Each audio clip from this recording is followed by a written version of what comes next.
my end. Perfect. We're live. Holy smokes. 500 I think. It's full barracks. Yeah. Yep. We'll go with that. Right now, who's... Oh, you're on Jasmin. Yeah, there you go. All right. We're back, folks. We're back. The totally different stream. So yeah, the one that you're on is probably not the one we're using anymore. We are on a completely new link. At this point, we're learning that there's just some type of weird thing that happened across YouTube for whatever reason. I don't know if it was a widespread internet issue or if it was a YouTube issue. Either way, we're back with you, and the lag is hopefully all gone for good at this point. That was weird, Reg. I was starting to see ghosts. Yeah. It was weird. I was throwing myself off, man. It was just like reading the chat and hearing Northern Perspective is having trouble. Hearing that Juno News is having trouble. Jasmin actually had a segment on Juno News that she was supposed to jump out for, and she couldn't get in. Yeah. Like, just wild that this is happening. The timing. You know, it's... like I said, I don't want to put my tinfoil hat on, but it's really weird that it was happening right now. Yeah, it was the talk that we're talking about was like, okay, if it's an internet service issue and it's the traffic is really high, it's an election night, everyone's on the internet, everyone wants to watch what's going on. There's so many different shows, so many things that are going on. What's happening out here? Well, COVID had no issues. Everyone was streaming HD 4K on Netflix during COVID. Internet was just fine then. But this felt weird. This felt weird.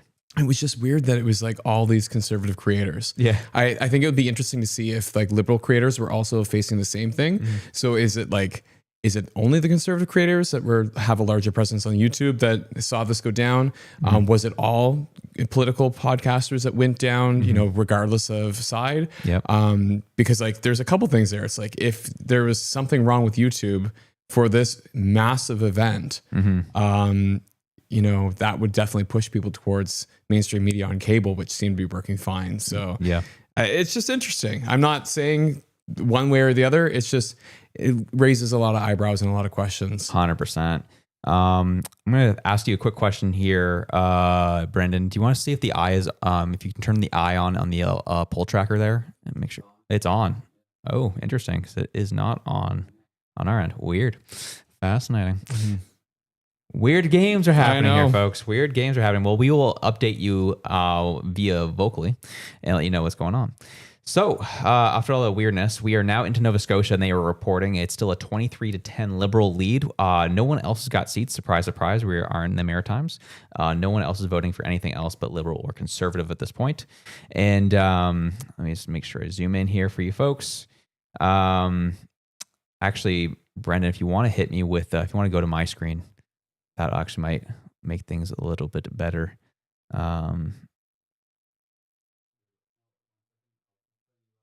Perfect. Awesome. So right now we're seeing, obviously we have kind of these red ridings, but a lot of it went blue in Newfoundland, which is interesting. Then we moved over to Atlantic Canada, or moved over to Nova Scotia. And obviously we had Cape Breton that's gone very red. Jamie Baptiste. Looks like a chicken is working so far. And then you have Central Nova. This is a big one. This one I think is fascinating. Yeah. This is Sean Fraser's riding that he is currently losing. Baby, that looks good. I know. I love that. I love that a little bit. Yeah. I am surprised seeing Rick Perkins riding though in South Shore. Yeah. I know he was doing really well. So the fact that we're seeing red there, it's interesting. I wonder what we'll see end up being the case for that. Yeah. He's losing by 416 votes right now. Halifax is obviously red. Cole Harbour is currently red. Sackville's red. That's what Cole Harbour. Oh yeah, Darren Fisher's smoking it with over 4,000 votes. Go to my riding there, Halifax West. Halifax West is getting smoked. Yeah, I kind of figured that. Yeah, Batherson didn't have a great ground game, unfortunately. No, his community presence wasn't strong, and unfortunately with Lena Diab, she has name recognition in that community. So I figured that was the way it was going to go. But I mean, it doesn't help when people are ripping signs off your posts in your front yard, but whatever. Yeah. I'm not gonna say nothing about that. Am I? yeah, exactly. Cumberland Colchester is going blue for Stephen Ellis. He couldn't beat. Actually, no, that's a different person. Never mind. I'm not gonna say that. But then, we got Ken McDonald. PEI is just gone full blown red. New Brunswick is like half and half. Yeah, but you'll see in the cities, you'll see that. Yeah, going red. Yeah, that makes a lot of sense. As we get closer, that red. Tobik, Oromocto is red. Yeah, my parents' riding went blue, which is the expected. Yeah, so that would be Rob Moore. Yeah, and then so Atlantic Canada, we are looking at a very fascinating time. It's actually kind of Conservatives picked up what they needed to pick up in Atlantic Canada. I think if this keeps the way it's going, last time Atlantic Canada went like full red. Oh yeah. So the fact that some blues, I think that's a win for Pierre Poilievre and the Conservatives at this point. And Mr. Roberts says, or Robbers, sorry, this is a small donation for the text that got the stream up again. Have a couple coffees. Thanks. Thank you so much, man. Yeah, it cost me $30 to get the stream up again, so I appreciate it. Whatever can help, I'll take it. So honestly, at this point, there was 6 ridings in Newfoundland, 5 or 6 ridings in Newfoundland. Mm-hmm. So if we kind of take those off the table, that puts us down to it's 33 ridings in Nova Scotia. So that makes that's a full 30. Actually, no, sorry, there was 33 in all of Atlantic Canada. Yeah. Okay, so that puts us down to 27-ish, 28. That's a fair showing for Atlantic Canada right there. Yeah. To get 10 seats is good. I like Turtle says, if I'm right, CPC is up by 2 seats from 2021. You're right. Yeah. That's what we're looking at. Yeah. So that's actually and that was a tight election as well. So the Conservatives can start making up ground in those areas you're not expecting to be making ground in. That's a victory. Yeah. So yeah. It's one of those things that it's hard to say right now just because it's so early in the night. Mm-hmm. We haven't got to Quebec. We haven't got to Ontario. And that's where the block's going to have some That's fun. where we're going to see some big numbers come out. Yeah. So I think it's a good start at this point. Yeah. For the Conservatives. But as we get into Quebec, that's where, as Blanchette has said, it'll be quite a party. Yeah. Check on Avalon. I want to see in Newfoundland if Mr. McDonald got back in. If he got back in, yeah. Okay. No, Paul Connors. Yeah. McDonald stepped down. But there's 3 ridings that went Liberal. Yeah. And then there's 6 ridings in Newfoundland. Yeah. Half went Conservative, the other half went Liberal. Fascinating. So that's where we're at. That is where we're at. It's as you said, it's an early night, even though it's late in Atlantic Canada. It's over past 10 o'clock at this point. But we are going to be getting some people on stream here shortly. Yeah. And folks, you said, what happened to Jasmin? Jasmin is currently doing a segment for Juno News. As you kind of know from our stream issues, Juno News was having stream issues as well. So her kind of time slot has been a little bit delayed because of that. So we're going to get everybody on. We're going to get Portuguese Pie on. We're going to get all the friends and family on with the stream with us. It's just conservative streams across the Eastern Seaboard right now have been going down like crazy. We don't know why. It might be a coincidence, but definitely makes you ask some questions. And the fact that she couldn't get into Juno News was interesting when she had a scheduled time with them. I don't know. It's weird, guys. It's really weird. It's a weird, yeah. I think that's a great way to put it. And Mr. Sunshine Baby will be joining us here shortly. He'll be hopping into the StreamYard there, Brandon. So is my screen still up? Okay, good. Nope. I just want to make sure I don't pull up any personal messages, you know what I'm saying? So he'll be joining us fairly shortly. So whenever he's on, just let us know. He'll be joining us probably the next 5-10 minutes. Yeah. Another person says Frank Vaughn is lagging now too. It's just Rebel News has over 9K people watching their live, and their Rebel News was also having lag issues too earlier. Like it just really, I know I keep saying it's weird, but it is. It's really weird. Like in this day and age, when we know that we have stable internet connections, and we could see from we were running all the diagnostic tests in the background to just see that things were crashing. Yeah. and we had no control over it. Yeah. We literally had zero control over it. That's why I was getting very frustrated, admittedly, when everyone's like, it's lagging, guys. I'm like, yeah, I got you. Yeah. I guess what? Here's the thing. I'm frustrated too. So I want this to be a good experience. And the fact that we were well over 3,000 views at the time and we got 3.9 and crashed and we're climbing back up to like, we're not even at 1.5 now. Yeah. Hurts a little bit, but we out here. We'll get there. Yeah. We'll get back up there. And Francis says, it's rigged, dog. I mean, it's looking that way. Yeah. Like I said, I don't want to get out my tinfoil hat, but it's awful odd. Mm-hmm. So totally. Yeah. Yeah. It says 300 on the old stream. You should let them know. They're chatting away saying, where are you? I did, man. I put out multiple messages on that stream. I don't know if we can close it from our end. But I'll do it. Yeah. So Josh is on the case. We'll close it on their end. Make sure that if you can go over there and let them know to come on over here too, like we'll do that. So we'll hit it from two sides. But just an odd night, odd election.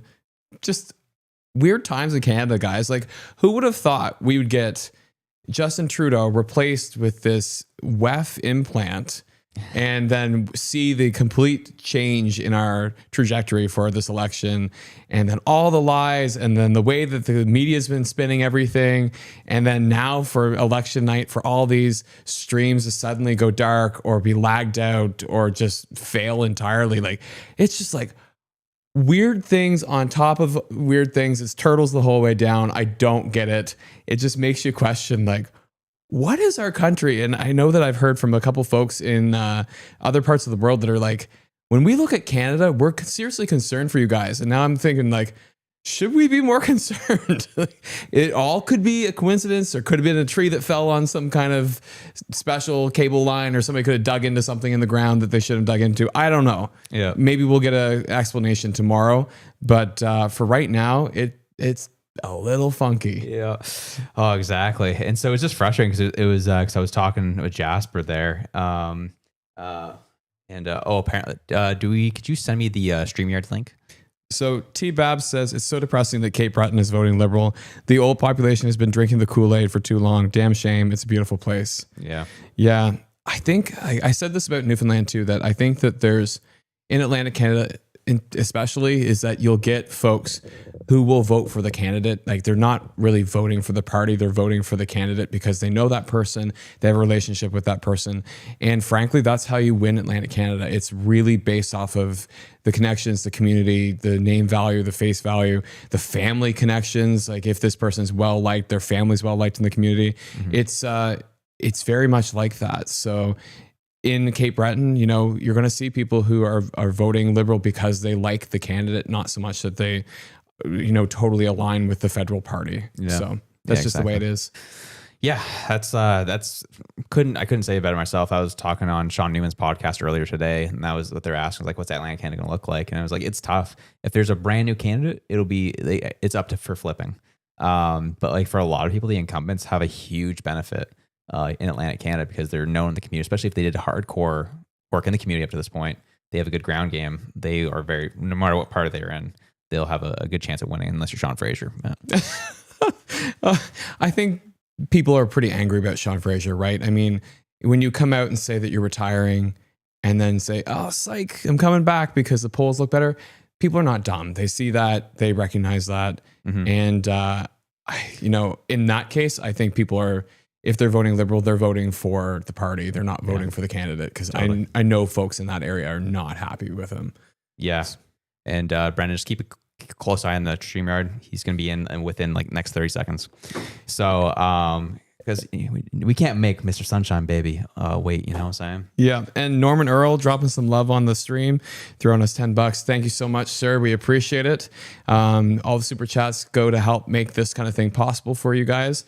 And if the government and YouTube doesn't shut us down first. What? Did I say that? No. Yeah, exactly. It all helps out so much, especially on a night like this where we're going to take a look at that right now. Baby. Hey, Jasmin. Should be good to go, though. I think it is good to go. Yep.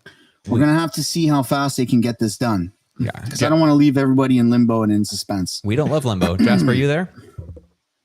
But this is awesome. This is awesome. Who else is excited about Sean Fraser? Like, let me know down in the comments. Yep. Which liberal in particular you want to see lose their seat? I'm extremely happy with Sean Fraser.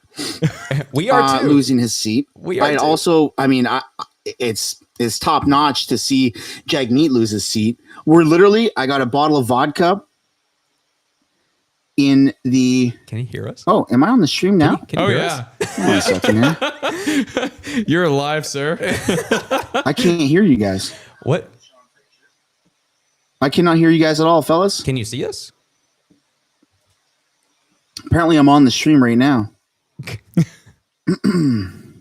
Any love whatsoever. I'm like in the room by myself. You brought me into a stream that I'm in the room by myself. Like there's nobody else in here but me. I'm literally talking. I'm not sure how that works. I'm I see the Elev8 podcast I'm literally talking on my phone, but I'm in the room by myself. Okay, give me a second here. Celine Dion is a national treasure, I will say. Really is. So A Western 91 says, the fact that conservatives are doing so well in Canada despite their older population is very promising. Have hope, my fellow Canadians. Thank you so much, A Western 91. NDP dropping out of South Shore really hurts Rick. Yep. Yeah, I think that was a big thing too. Yeah, I'm sorry. Oh, you think they're resplitting? You were saying? Yeah. So what was happening was that NDP and the Liberals were splitting their vote, but then when the NDP dropped out, all those votes went to the Liberals, and like that was the thing. Like NDP and the Greens, like doing that. I mean, they're totally allowed to. They're within their right to. But it's interesting to see how that keeps playing out. Yeah, it was. I think it was Jagmeet Singh as well who mentioned something along the lines of the reason why he didn't bring down the government was because he didn't want the Conservatives to get into power. Yeah. Oh, we know that, right? He hates Polyev. It's just funny that they say it out loud. Yeah. Yeah. That's wild. Wheezy dropping some love on the channel. Thank you so much, sir. We really appreciate it. Yeah. Well, poor. Sorry, I guess it didn't work out with Jasper. Yeah, he's a great YouTuber. Yeah, he's not going to. That's just how he operates. Which I don't fault him for. It's one of those. He's got such a big channel and he's got a lot of voices or a lot of eyeballs. And he warned me in the message. He's like, there better be no lag time. And then lag time, he's out. That's how he operates. And I gotta respect the hustle for it. That's kind of how it operates. Do we know what happened there? No, he just couldn't hear us. I guarantee it was probably someone on his end too. I'm gonna call him out. Jasper, it was all you. It's your fault. And David F says, Maritime's looking more beautiful than I thought. Beautiful than I thought. Yeah. We'd love to see it. Oh man, it's all good. It's just StreamYard issues. Or the issue he was saying is that he was in the room by himself. Oh, we're in there now. Okay. Well,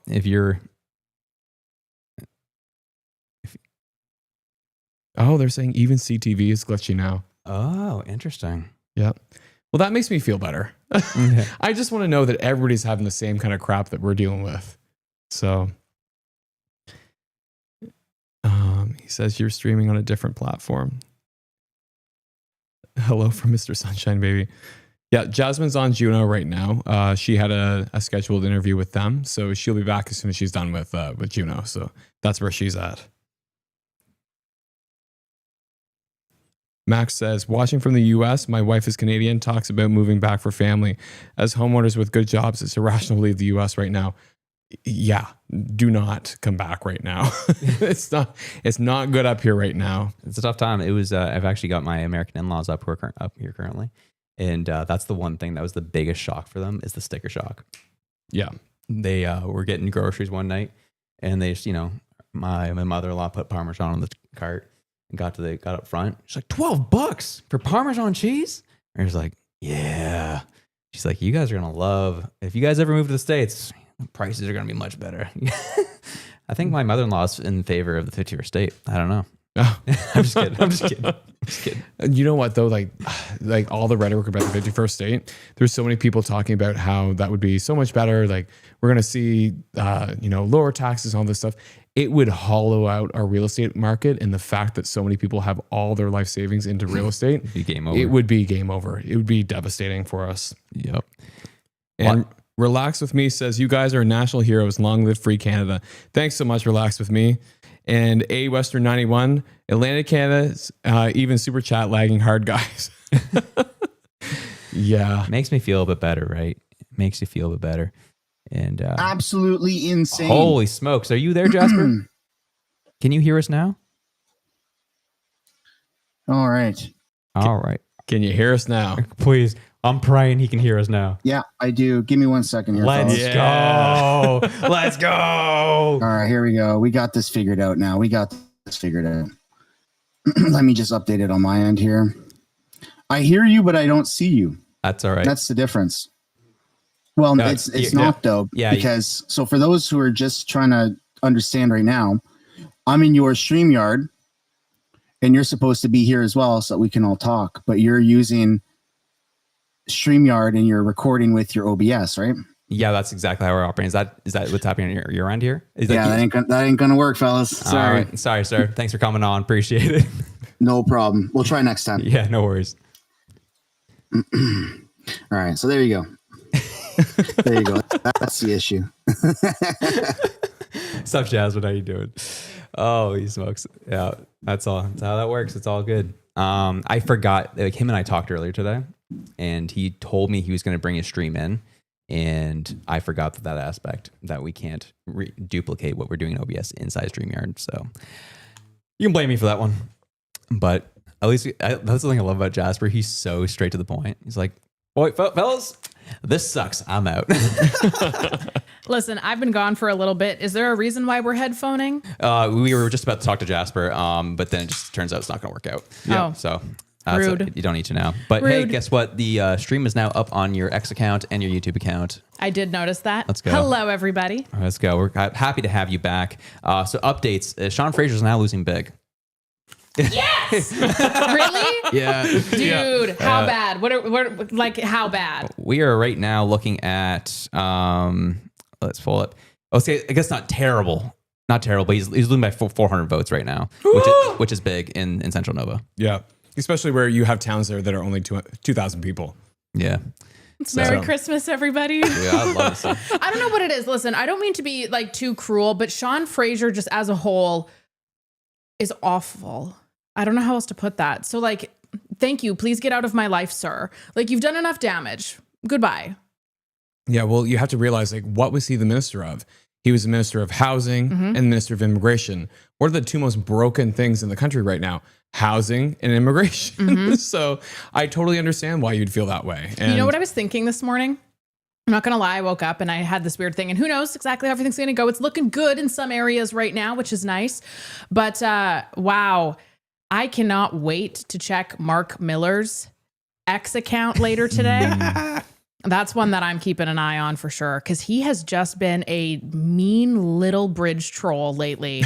Okay. Just a nasty little human being. Mark Gerritsen is another one that I want to check out and see what happens there in that riding. Oh, man. Cody Blois smoked Joel Hurdle. Okay, so I got inside information on that one. Insider information. Here we go. So basically what happened there, the conservative candidate in that riding did not show up to the debate. And Cody Blois, he has name recognition, like he's well liked in the area, but people were upset with him over kind of like the carbon tax and a lot of things around farmers because it's a farming community.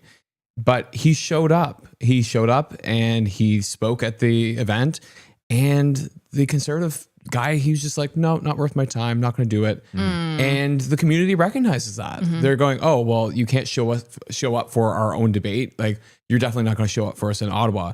Like, they're like, well, we're not happy with what Cody Blois did, but at least he's there for us. Yeah. Yeah. So, I mean, that one was an obvious one. Yeah, that was, I remember I tweeted about him, and people were like, oh, he's posting stuff on Facebook. He's trying his best. I'm like, is he? Yeah. He didn't show up to the debate. Like, do you realize what is happening in our country right now? And you didn't show up to the debate.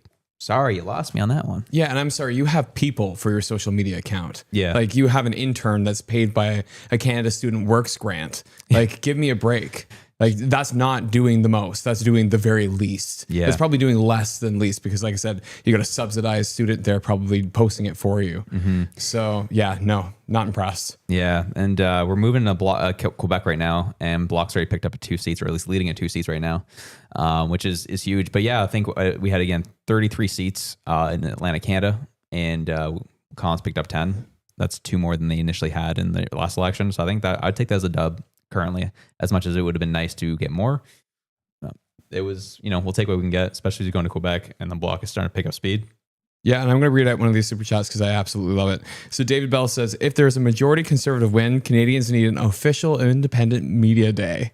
Yeah. Like, love that. 100%. I'd be here for that. Yeah. I dig that. Yeah. And I dig that. Andrew Sad said, in America, we're watching from Orange County, CA. My girlfriend is from Toronto.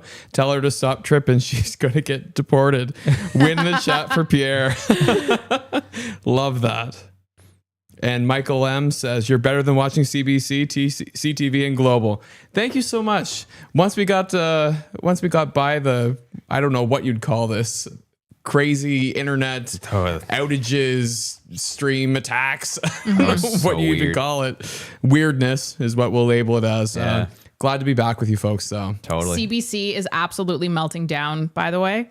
Are they? Very entertaining. Oh, man. Particularly over Sean Fraser, where they are commenting things like, I'll just quote it here, saying like, this is not what the Liberals wanted to see or were hoping to see. This is a lot tighter.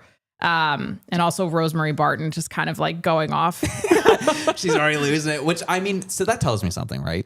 Where I'm like, oh, the Libs coming out with a pretty decent lead out of Atlantic Canada. Like, if I'm a Liberal, I'm kind of happy about it. But seeing them like upset about that means they know they're in for trouble later tonight. Yeah, well, because like Atlantic Canada is their stronghold. Yeah. Atlantic Canada, like they knew for a fact they were going to win all the seats in Atlantic Canada. You know what they're not. I thought was interesting is that Charlie Kirk actually even posted a little while ago, maybe like 25 minutes ago or something. And he had posted saying that the polls were wrong in Canada, very wrong. And then he was showing some of the up-to-date trackers of where things are leading versus what they thought was going to happen. And I'm entertained. I don't know. How about you guys?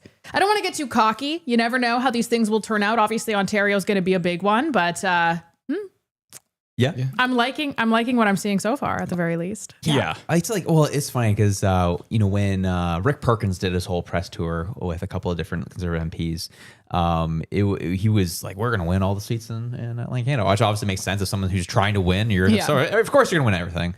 But admittedly, I actually thought the Conservatives would have picked up a couple more seats than 10.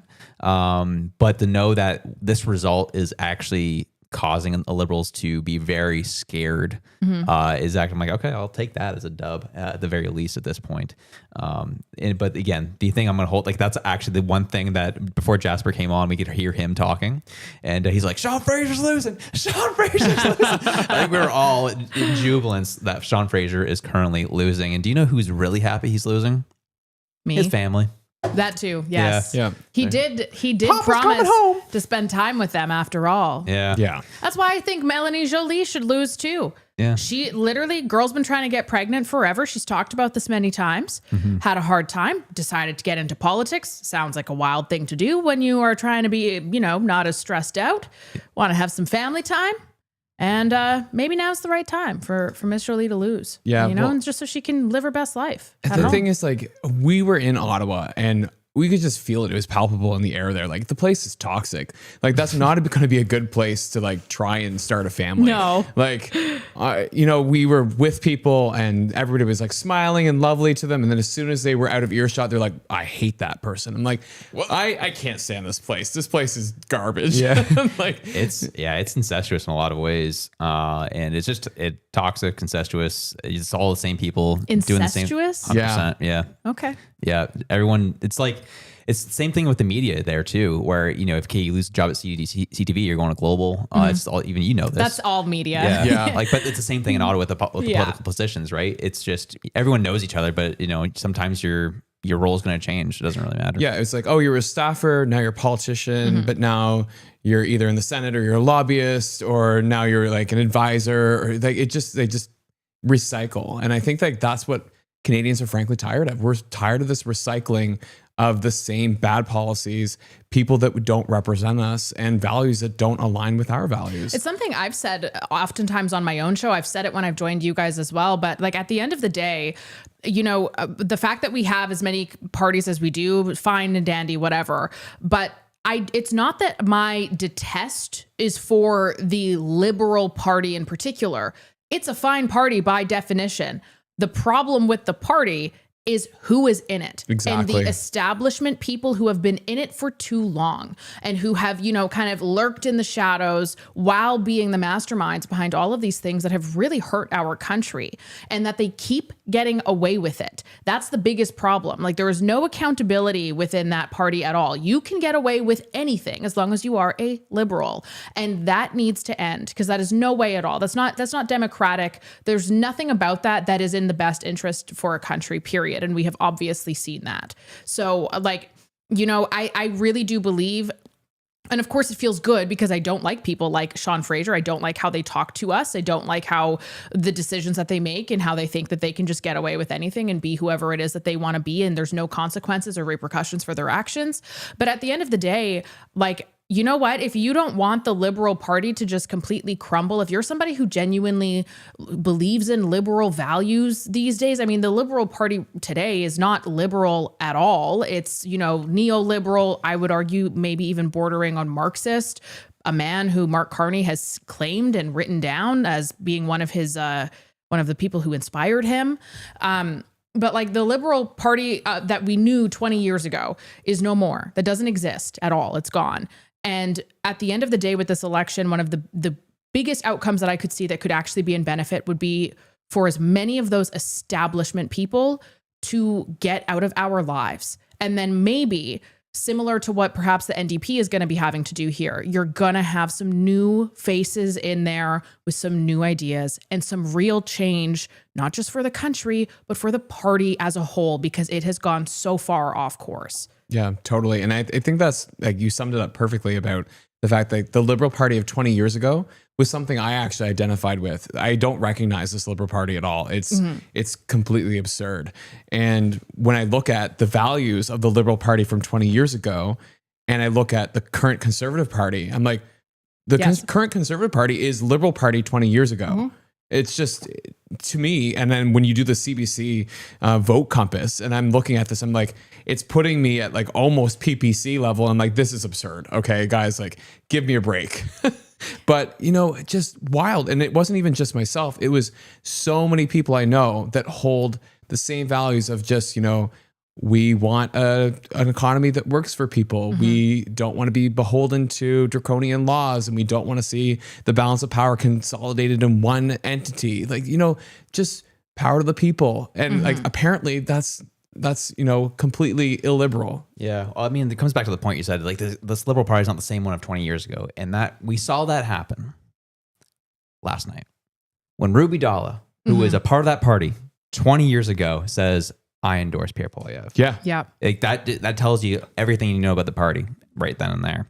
And there was someone in the chat who says, did you mean insidious? Like, no, I meant incestuous. Yeah, see, that's why I asked for some clarity. I'm like, what? Nope. I said what I said. But and that was the thing. We talked about this on our show in the early days when we were talking about, like this Liberal Party is not the same as even was the under Stéphane Dion. No. Like it's drastically different. And then when Pierre Poilievre started to point this out, what did Trudeau do in the House of Commons? This is not your grandfather's Conservative Party, folks. Like, dude, they've been doing the exact same thing. They just hold up a mirror every time and try to push back in the exact same way, just accuse their opponent of what they are currently doing. It just makes me think of the Spider-Man meme where they're like pointing at each other. but I will say, Jasmin, you got a compliment in the super chat. John says, Jasmin's the most beautiful and elegant person. Love. Love. That's nice. Josh told me I was ugly this morning. What the heck? No, I think it was when I called you this morning at 8:30 and you were just like, Huh? I was so sleepy. I'm like, there's a weird time change here. I'm so tired. Oh, right. I forgot about that. The time change is just awful. Oh my gosh. Why does Canada have to be so big? Honestly, it's outrageous. Yeah, I was actually talking about this with the Moose on the Loose, David. Well, yeah, because he's 3 hours behind here, isn't he? 4. 4? Oh Yeah. my gosh. Yeah, That's like going to Europe. yeah, he's a ways back. So Jonathan Hodges says, thanks to all three of you for such great content leading up to tonight. And Studio 778 says, you guys need her in your show up more, or you need her in your show up more often. Class up the place. And that French ticker, dude, lol, congrats on the baby. French ticker. I second that. We got to do something like this more often. I'll suck up the time zone. French tickler. He's talking about my mustache. I'm sorry, guys. Yeah, Don't worry. I figured it out. It's going after tonight. So my No, wife, it what? is. Stop. So I knew that it was bad when I went to work today, and all the guys were like, that thing is beautiful. It is a work of art. guys. Excellent. And all the girls at work were just like, oh. Those girls Yeah, suck. they're like- I don't know. I love mustaches so much. Not everybody can pull them off, but if you can, oh baby, let it grow. Like it is so cool. It's just such a confidence boost. So yeah, well, apparently for the dudes, but it's like all those memes where they're like, oh, you lift, you get girls, and it's like, no, you lift, you get other dudes. That's how I felt like with the mustache today at work. All the guys were like, this looks so good, man. I'm like, thanks, man. Like, appreciate it. And then one guy was just like, yeah, I think I'm gonna grow a mustache because like yours looks so good. And I was like, oh, I was feeling myself. And then one of the other girls was just like, oh, like you just have a really nice face. Like, why would you put a mustache on it? I was like, oh, okay. Imagine if you flip that around. You have a really nice face. Why would you put makeup on it? Yeah. Oh, the outrage. Yep. Jasmine's getting the people going tonight. Yeah. Anyway, I'm fired up, baby. Fraser Valley may be no more. I'm excited I for might it. get another cold stream, man. Yep. Go for it. At this point, celebration. But yeah, just wild. There was a fun little super chat there I just saw who said, gotta pull this up again. Sucks to have to say this, but it looks like the PPC might have cost a couple seats to flip going liberal. Oh, one in without a Nova doubt. Scotia, Oh, yeah. one in New Brunswick, less Yeah. than the Nova Scotia seat.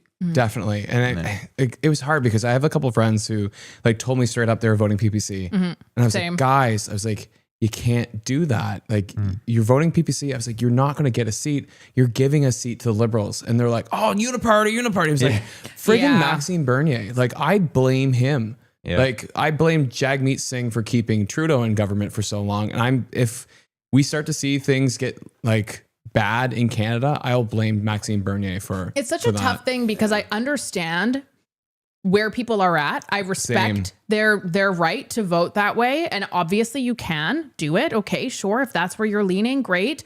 But it's one of those things where we don't have the luxury in this country right now of not being strategic, I suppose I could say. And so that's the part of it that it's difficult because of obviously it's like, that's a fine party. That's your democratic right. Okay. But then for us who are just like, we need to get out of this absolute red hellhole, like One party rule. like it sucks. And so it's unfortunate because I hear you and I agree with you and I have friends in the same places too. And like, I don't ever want to say like, what are you doing? But also, what are you doing? Yeah, and it's hard, right? Because I totally get it. Where you're just like, I don't see myself represented in any of these parties. Yeah. And it's like, I know, but right now we just need to clean things up a Exactly. bit. And then we can get to a Yeah. point where we're voting with our heart and soul. Right, yeah. Because like we see the left, they're doing it. I mean, the Greens pulled their candidates so that like the Liberals could stay in power. So it's like, if the left is doing it, we can't play by virtuous rules if they're playing a fixed game on the other side. So you have to vote strategically, unfortunately, in this one. And I will read another super chat. So Tails says, Jagmeet has more Rolexes than seats right now. Dude, yeah, they got one seat right now that they're at least leading in. Oh, wow. Someone has actually asked the question about Rick Perkins. Is it too early to call his seat? And yes, it is. It's like a slim margin right now. He's only losing by a little less than 4% of the vote. And that is actually pretty fine margin of error for that particular riding. But I will say it's not looking great for him though. Yeah. I will cry. Yeah, I love Rick. I love Rick. And I love him. He's the most wonderful man. Yeah, he's frankly been such a friend to community members is what I kind of love about him, is that he's out there, he's doing the work, he's putting in the effort. Yeah. Wow. Somebody's waving their Coldstream can over Where here. are they? Don't worry, I'll go get them.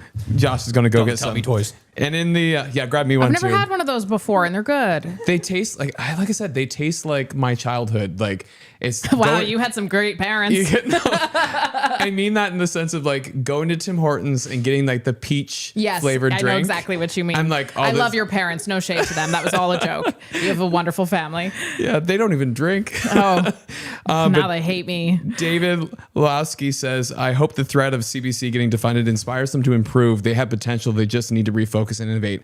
Well, that's the thing, right? Is that I said to Josh earlier, what government entity do you know that's really super innovative? It's like anytime you tell people you have nothing to lose, you have like no risk here, we're going to fund you 100%.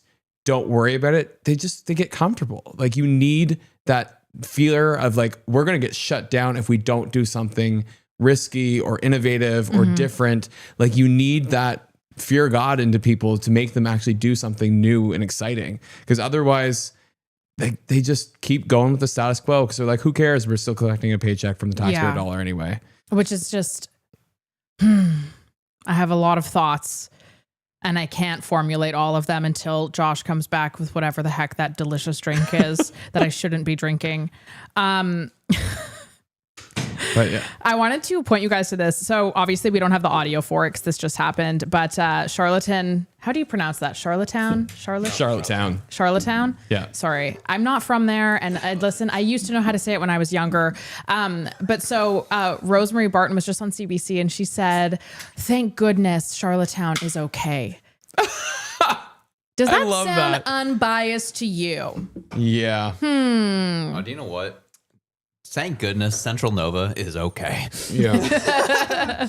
Oh, that's actually crazy, but not surprising. It's just it just frustrates me because I know people come at me saying you're biased. You're clearly conservative. It's like, yes, I admit it. Yeah, I've told you this many times. Yeah, so you can now take my opinion with that in mind and know that bias does not negate accuracy. And you can now run everything that I say through that filter that I've been honest with you about. And I'm still going to report on things and tell you how they make me feel with that bias. And you can take that as you will instead of, pretending as though I don't have one and that you're getting an honest, rational, full take. But I mean, it is honest, rational, truthful based off of your view of the world. Like that's the thing, right? And I think that anybody who sits out there and pretends that they are completely neutral on things are just fooling themselves or you or both. And so that's the part that makes me mad. It's just like, you can't be unbiased. You have bias based off your lived experience, based off your values, based off of where you grew up, what you experienced. So like, it's just go for it. I read a quote today. I cannot remember who said this and I didn't save it. So apologies. I will not be able to credit you, but somebody on X had said, conservatives are people who have realized what their values are and what the meaning in their life is. And if you are somebody who's ever taken the time to sit with yourself and reflect on what are my values, what is my meaning, you are most likely going to lean towards conservative values. But the problem is that too many people have never had that conversation with themselves. They just have no idea. And that's why they just vote with like, this makes me look and feel good today. Stupid. You know what's not stupid is Virtual Gran throwing some love to us on the chat here. Thank you so much for the super chat. Nick also says Carney purses his lips all the time because his underwear vibrates. What is that comment? Do you have like things coming from my channel on there too, Josh, or no?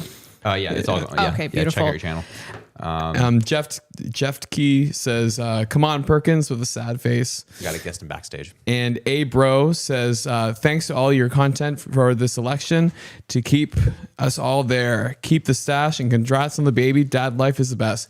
It is the best. And Yeah, we'll leave it at that. Yeah, we have David backstage right now, a moose on the loose. We will be joining currently very shortly here. This one will actually work. Pardon? You know what? We'll get there. That's par for the course tonight.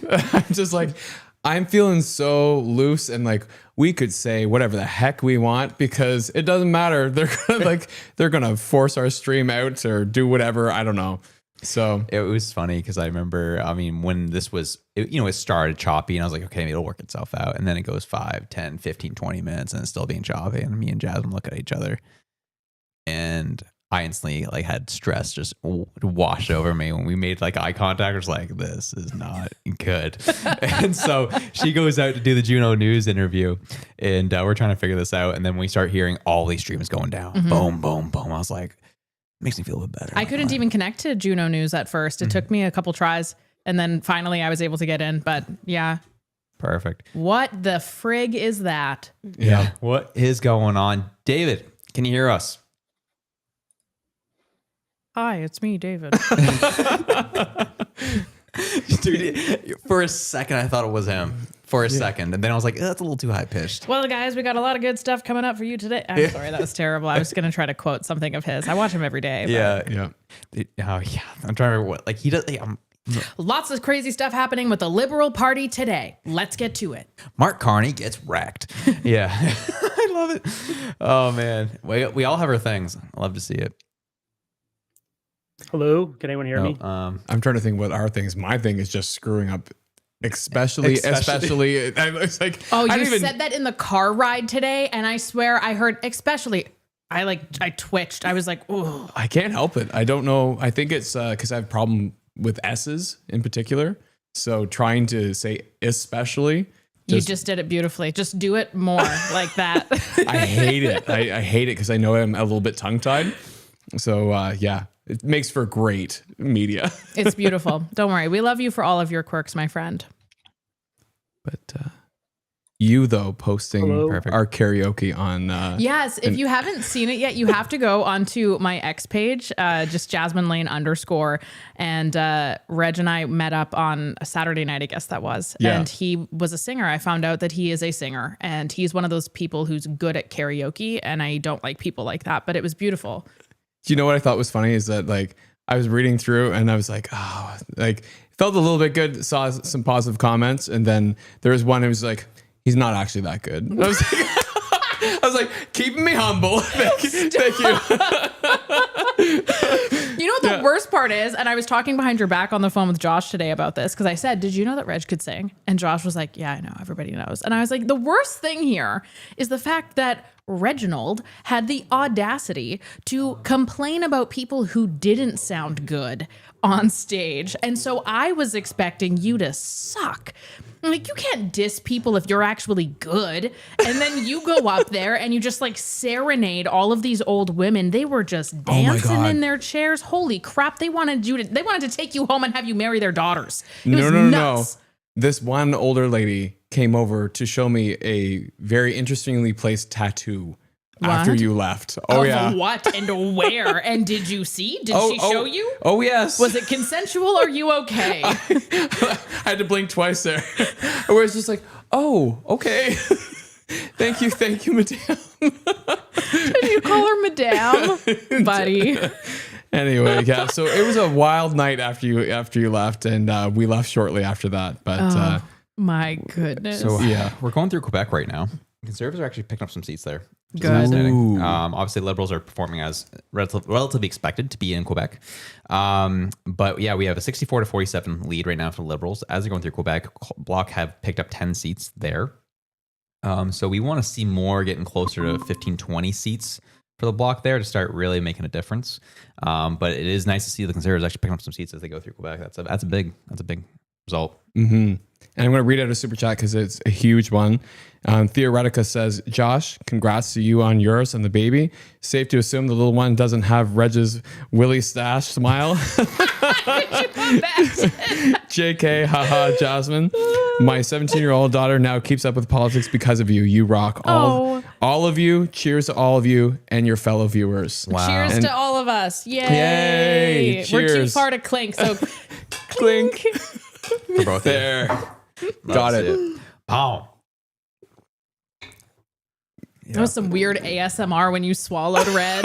Sorry. It freaked me out a little Those bit. headphones going. I got goosebumps. I'm like, what is this? Gee. And David Bell coming in as well. It says, Studio 77. I missed yours right in front of David's. It says, Studio 77 says, makes you wonder if the government and the telecoms are colluding. It's possible, i.e. wondered how Starlink is doing. Anyone? Yeah, that would be a good question. Is anybody on Starlink right now having any issues? I should text my mom. Yeah. So David says, you guys really need to do a trip out to Calgary one day and do during Stampede. Basically, every conservative politician is there. I would love to go to Stampede. I've never been. You do listen to country music. You were roasting me for that in the car. Oh my gosh. Well, I don't know what it is, but like, I hate it. Yeah, fair enough. I wish I could like it. I just don't. But I love anybody else for their choices in life, even if I think that they're bad. But yeah, Stampede is a crazy time. I've actually never been to it, but I've been in the near area during it, and it's just wild. Yeah, I was talking to Josh about it. He's been to Stampede a couple times, and he's like, it's an amazing time. So maybe we'll have to come out your way because you'll be in Manitoba, just a province over. 2 provinces over. Oh yeah, sorry, Saskatchewan. It's fine. It's not a super long drive. We can make it 18 hours approximately. Oh, perfect. It's like us If driving. that. It's like us driving to Boston then. Yeah. So Easy peasy. easy peasy. Easy peasy. We'll all fly out, go to Stampede, live stream Stampede for you. Oh Lord. Would you guys be interested in even seeing that if we all go out to Stampede? I don't know. Dave Bell says, Dave is trying to join, folks. We know. we're working on it in the background. Okay.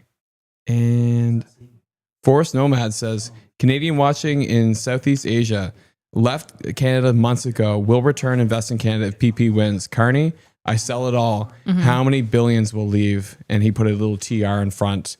Yeah. My wife says, your guest is trying to say hi. So he must be in the background hearing us all right now. Tail says, question for the panel. What age do you think it's appropriate for people to get into politics? And how old were you when you took politics seriously? That's a good question. I was going to say something else. Breaking news moment right here. Oh, yeah? NDP Chief of Staff just gave a statement saying that if Jagmeet Singh loses his seat, he will not be pushed out and they will give him space to decide his own fate because of how much respect and admiration they have for him. Oh, my. They deserve everything they get. Anyway, what was the question? Politics, young age? Yeah, so they're asking at what age did you get into politics and what age do you think is appropriate to get into politics? I was 13 when I got into politics, which I think is actually quite young. But I've always loved like history and things like that. So it was just like a pretty easy transition. I also grew up incredibly poor and we didn't have satellite TV. I didn't have a cell phone. I didn't have video games. I had books and I had whatever the bunny ears with tinfoil wrapped around them to get a little bit longer range could pick up. Yeah. And that was news. And so I got into politics quite young because that was quite literally all that I had. And it was awesome. Yeah. And then I guess I worked a career in media and I always really enjoyed talking about news and stuff like that in particular. That was kind of my specialty. And lo and behold, here we are many, many, many years later. So for me, I like you, grew up very poor. And so I think not caring about politics is a luxury of the well-off, the well-to-do, Absolutely. the wealthy. Yeah. Because it's funny how many folks that I see posting these like super left-wing ideals. And I'm like, your father owns this company or your mother owns this or this parent is a lawyer. One person in particular, both of his parents were doctors. I was like, yeah, you can post all these things about how you want people to, have everything because you already have everything. You've never had to work for it. Mm-hmm. So I find it very interesting how easy it is for some of these folks to be liberal NDP when they've grown up very well off. We currently have David on with us. David. How are you holding? Hello. I can hear you now. Yes. Let's go. We are our first successful interview guest tonight. Kind of. Dude, it's been brutal. Well, first off, I don't know if you've been It's following my at all. fault. Jasmine being here is the issue. I took the blame. But no, with the issue we were running into is obviously like we ran into huge glitching issues, which wasn't actually us. It was something beyond us, which was kind of weird that happened. Aliens. Then we had Jasper come on and he was live streaming at the same time. He's like, I can't see you guys. I'm out of here. We're just like, well, rip. And so now you're the second one up and we are glad that this is actually working. So thank you for being patient with us and we're having fun. Yeah, the delay was quite a bit. It was probably about 30 seconds off because I swapped over to my other screen and was listening and then trying to figure it out. Like it was just delayed that much. Oh, God. That's wild. Yeah. Oh, Which man. side do you guys see my flag on? Is it on the left side or the right? You tell us, Brendan, 'cause we can't see you. Oh, okay. Right. Yeah, left side. We see on the left side. Oh, okay. All right. So on my screen, it's flipped. Like I'm inverted. But anyways. Okay. It's all good. You know, we're out here having some fun. And first off, thank you for taking the time out to be with us tonight. We love your Thanks work. for having me on. No problem. We all enjoy each other. I think you and I started going back and forth a little bit. We've had some good conversations. Obviously, I know you and Jasmine have been talking as well. And so I know the people love when the creators talk and we talk politics. So what has been going on? Obviously, you've been following the results up to this point. Is there anything that's been sticking out to you that was kind of an eyebrow raiser, or is this what you expected? Well, for Atlantic Canada, I noticed Sharia Tees posted if 10 seats go to the Conservatives or more, then it's more likely the Conservatives are going to get a majority. And that's what we saw. They got exactly 10. I don't know if that's solidified yet. And now it's up to for 85 and 58. Yep. But, the Liberals are probably hoping the Conservatives would get 7 or less. And then the Liberals were only 23 at the time. They wanted 25. And they were announcing that on CBC. They're like cheerleaders for the Liberals. It's absolutely ridiculous. They're like, oh, phew, we won that seat. That was close. Like, what kind of ridiculous media do we have? Oh, well, I want to kind of bring this back because Jasmine brought this up. We didn't hear it live, obviously, on the show. We only heard it through X. Jasmine, what was the exact quote again? From which one? Rosemary Barton. Oh, from Rosemary Barton. She said, the Charlottetown one? Yeah. She said, thank goodness Charlottetown is okay. After the Liberal won it. Yeah, they had another one too. It was before that with what riding was it here? It was something in Atlantic Canada there, Nova Scotia. Did Sean Fraser? I think he's going to lose his seat. He's going to lose his seat. Yeah, that's awesome. Yeah. We started getting the drinks flowing around here after we saw that. I was like, you know what? If this could all go south tonight, but as long as Sean Fraser loses his seat, I'm happy. Yeah. Well, and he kicked out the other guy who campaigned for a month, and he just steps in there, steals his seat. So it's fitting that he lose that seat. Yeah. 100%. Couldn't have happened to a nicer guy, honestly. And like we said, we're really just rooting for his family because we're good people like that. We just really want to see him have the time that he needs to take with his children, with his wife, and with his family. So that's really what we're here for. God bless. Yeah. Yeah. Absolutely. What was like at the rally? I know you kind of I think it was you. You showed up. You were talking to the pleb a little bit. I think you also were talking to Clinton Jaws. Is that true? Yeah, no, Sunshine, the 4 of us, and also Cat Canada was there. Nice. And also, I think Brittany, I didn't meet her, but from X, she was there. There was about 6 of us. Dude. I was just kind of walking down the line and then just getting mobbed by people. It was crazy. Just everyone wanting to meet me and shake my hand. It's just it's unusual for me because my first rally, but Pleb was probably his, 10th rally or whatever by that point.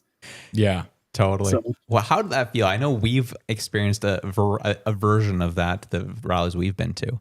What was it like for you to kind of get that type of attention, knowing that you were running this out of your studio space, out of your home, and you don't really talk to people face to face. You're talking to a camera, and then the numbers that you talk to on a website are now in real life talking to you.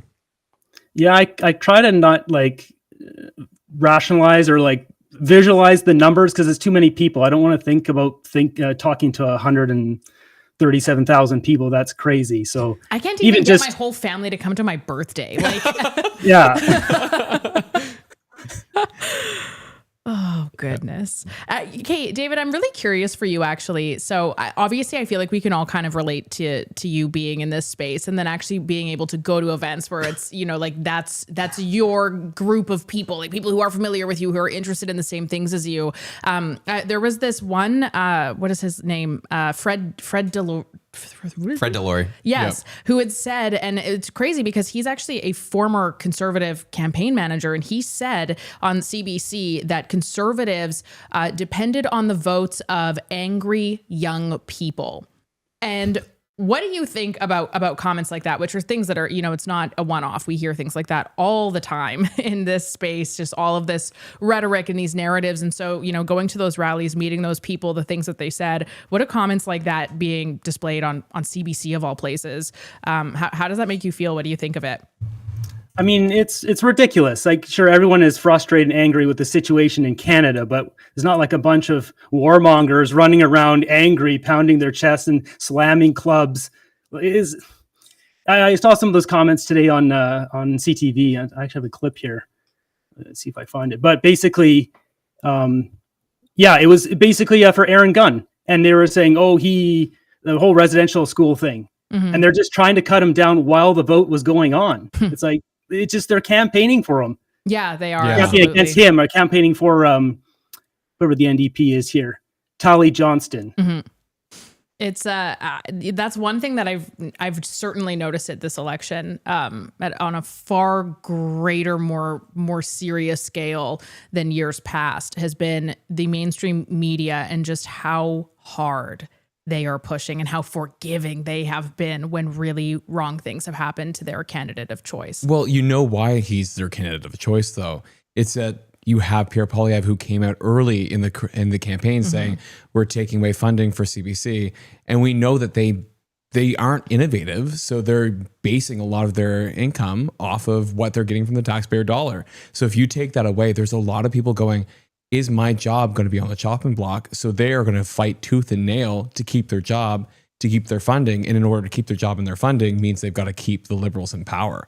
So that's what you're seeing happening right there. And that's where I've been kind of like the whole time saying, that was a bad move by the Conservative Party to announce that. No way. I think it's great. Get it out in the open, baby. I think it was a terrible move. Wow. I think what they should have did is they should have acknowledged the fact that CBC is super biased and just call that out.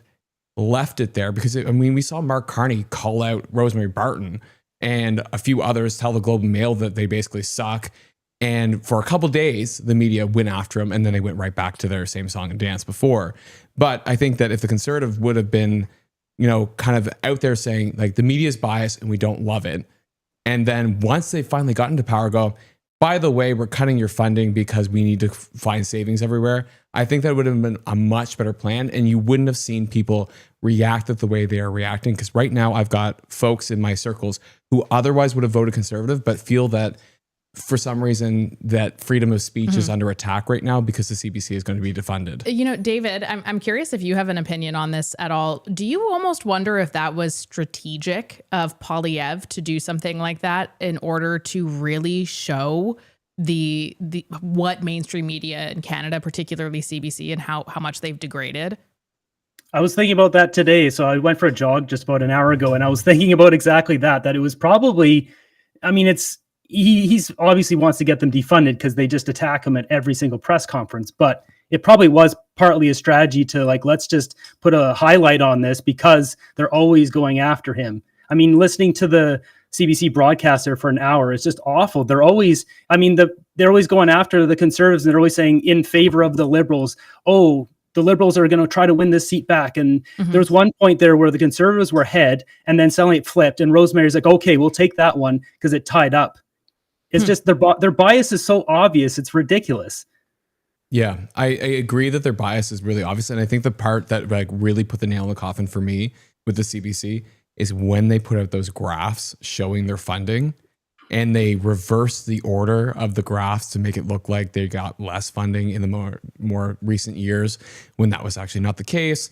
They used a trick to try and shorten the bars in the graph to make one bar that shows the Yeah. government funding. They like put the little squiggle in there so that it looked way smaller. So they went from like 100 million, 200 million, 300 million, 4 million, 1.3 billion. Like, you know what I mean? Like that kind of crap that they pulled. And they're like, look, it's not that bad.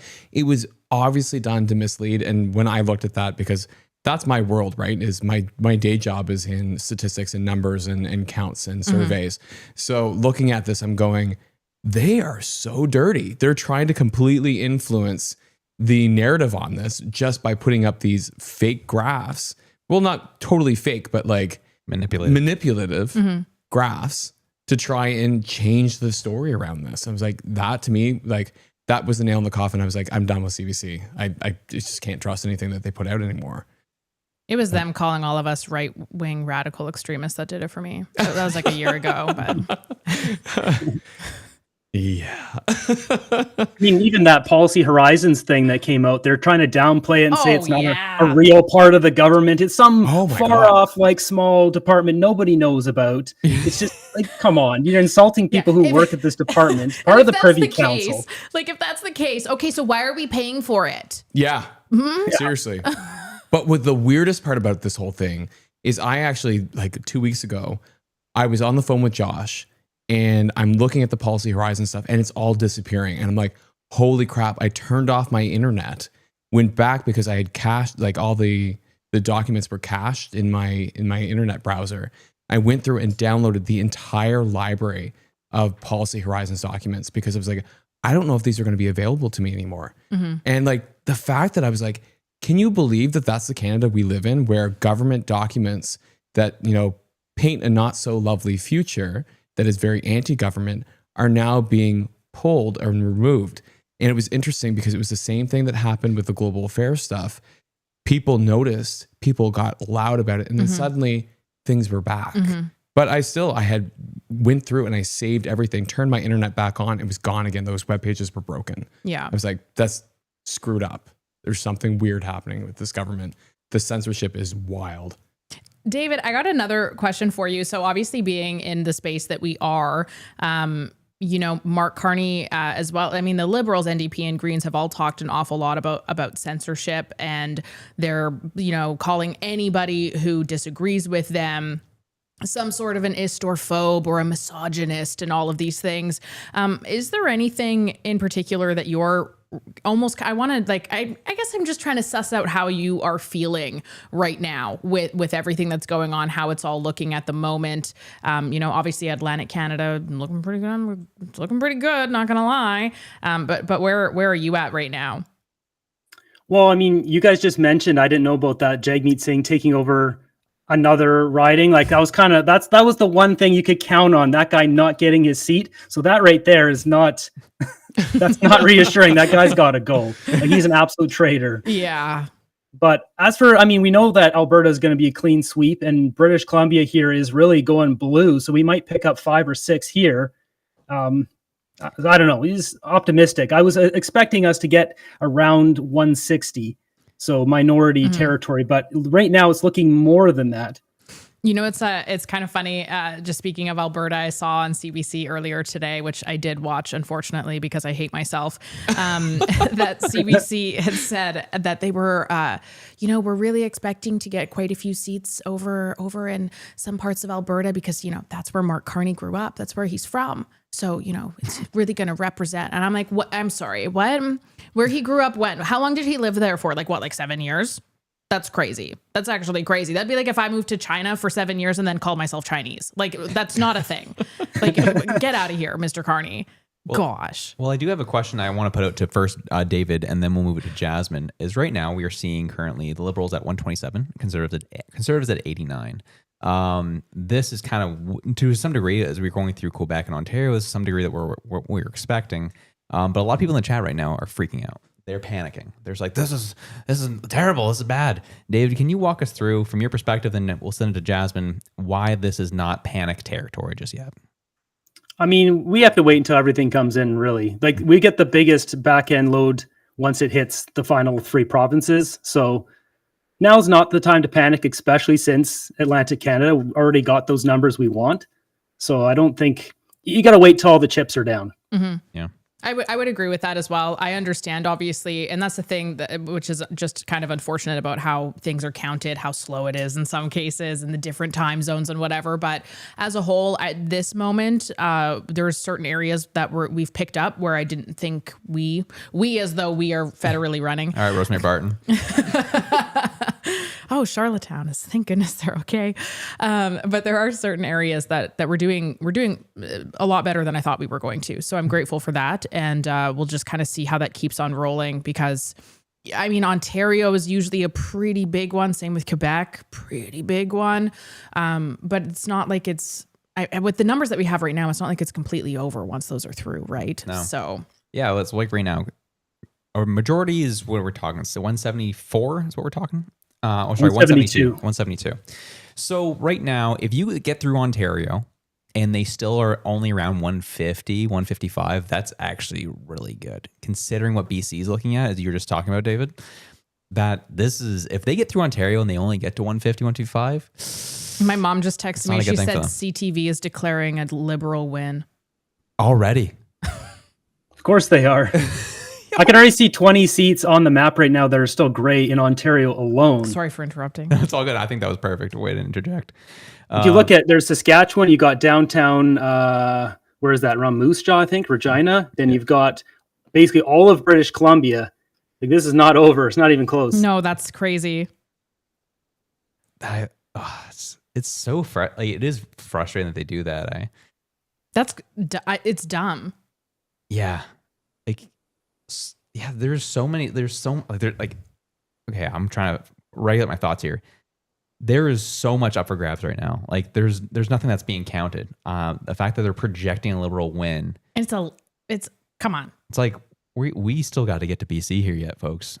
Like I'm looking at the map right now and they're doing all these projected wins across all the provinces, including Alberta. And CBC also called Liberals to win, which is crazy because they haven't even finished counting advanced polling yet. And Global's calling it a Liberal win as well. How is it worded? Read it to me. They just said they're forming government. That's all they're saying. David, thoughts?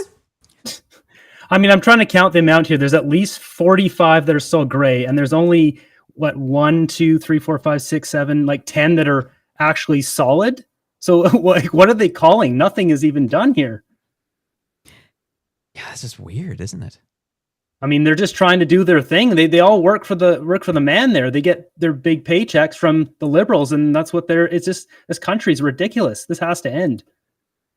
So I'm trying to understand how you can have 127 seats, much of which are just projected. They're not even solidified. Mm-hmm. And you're saying they have a Liberal, they're forming government.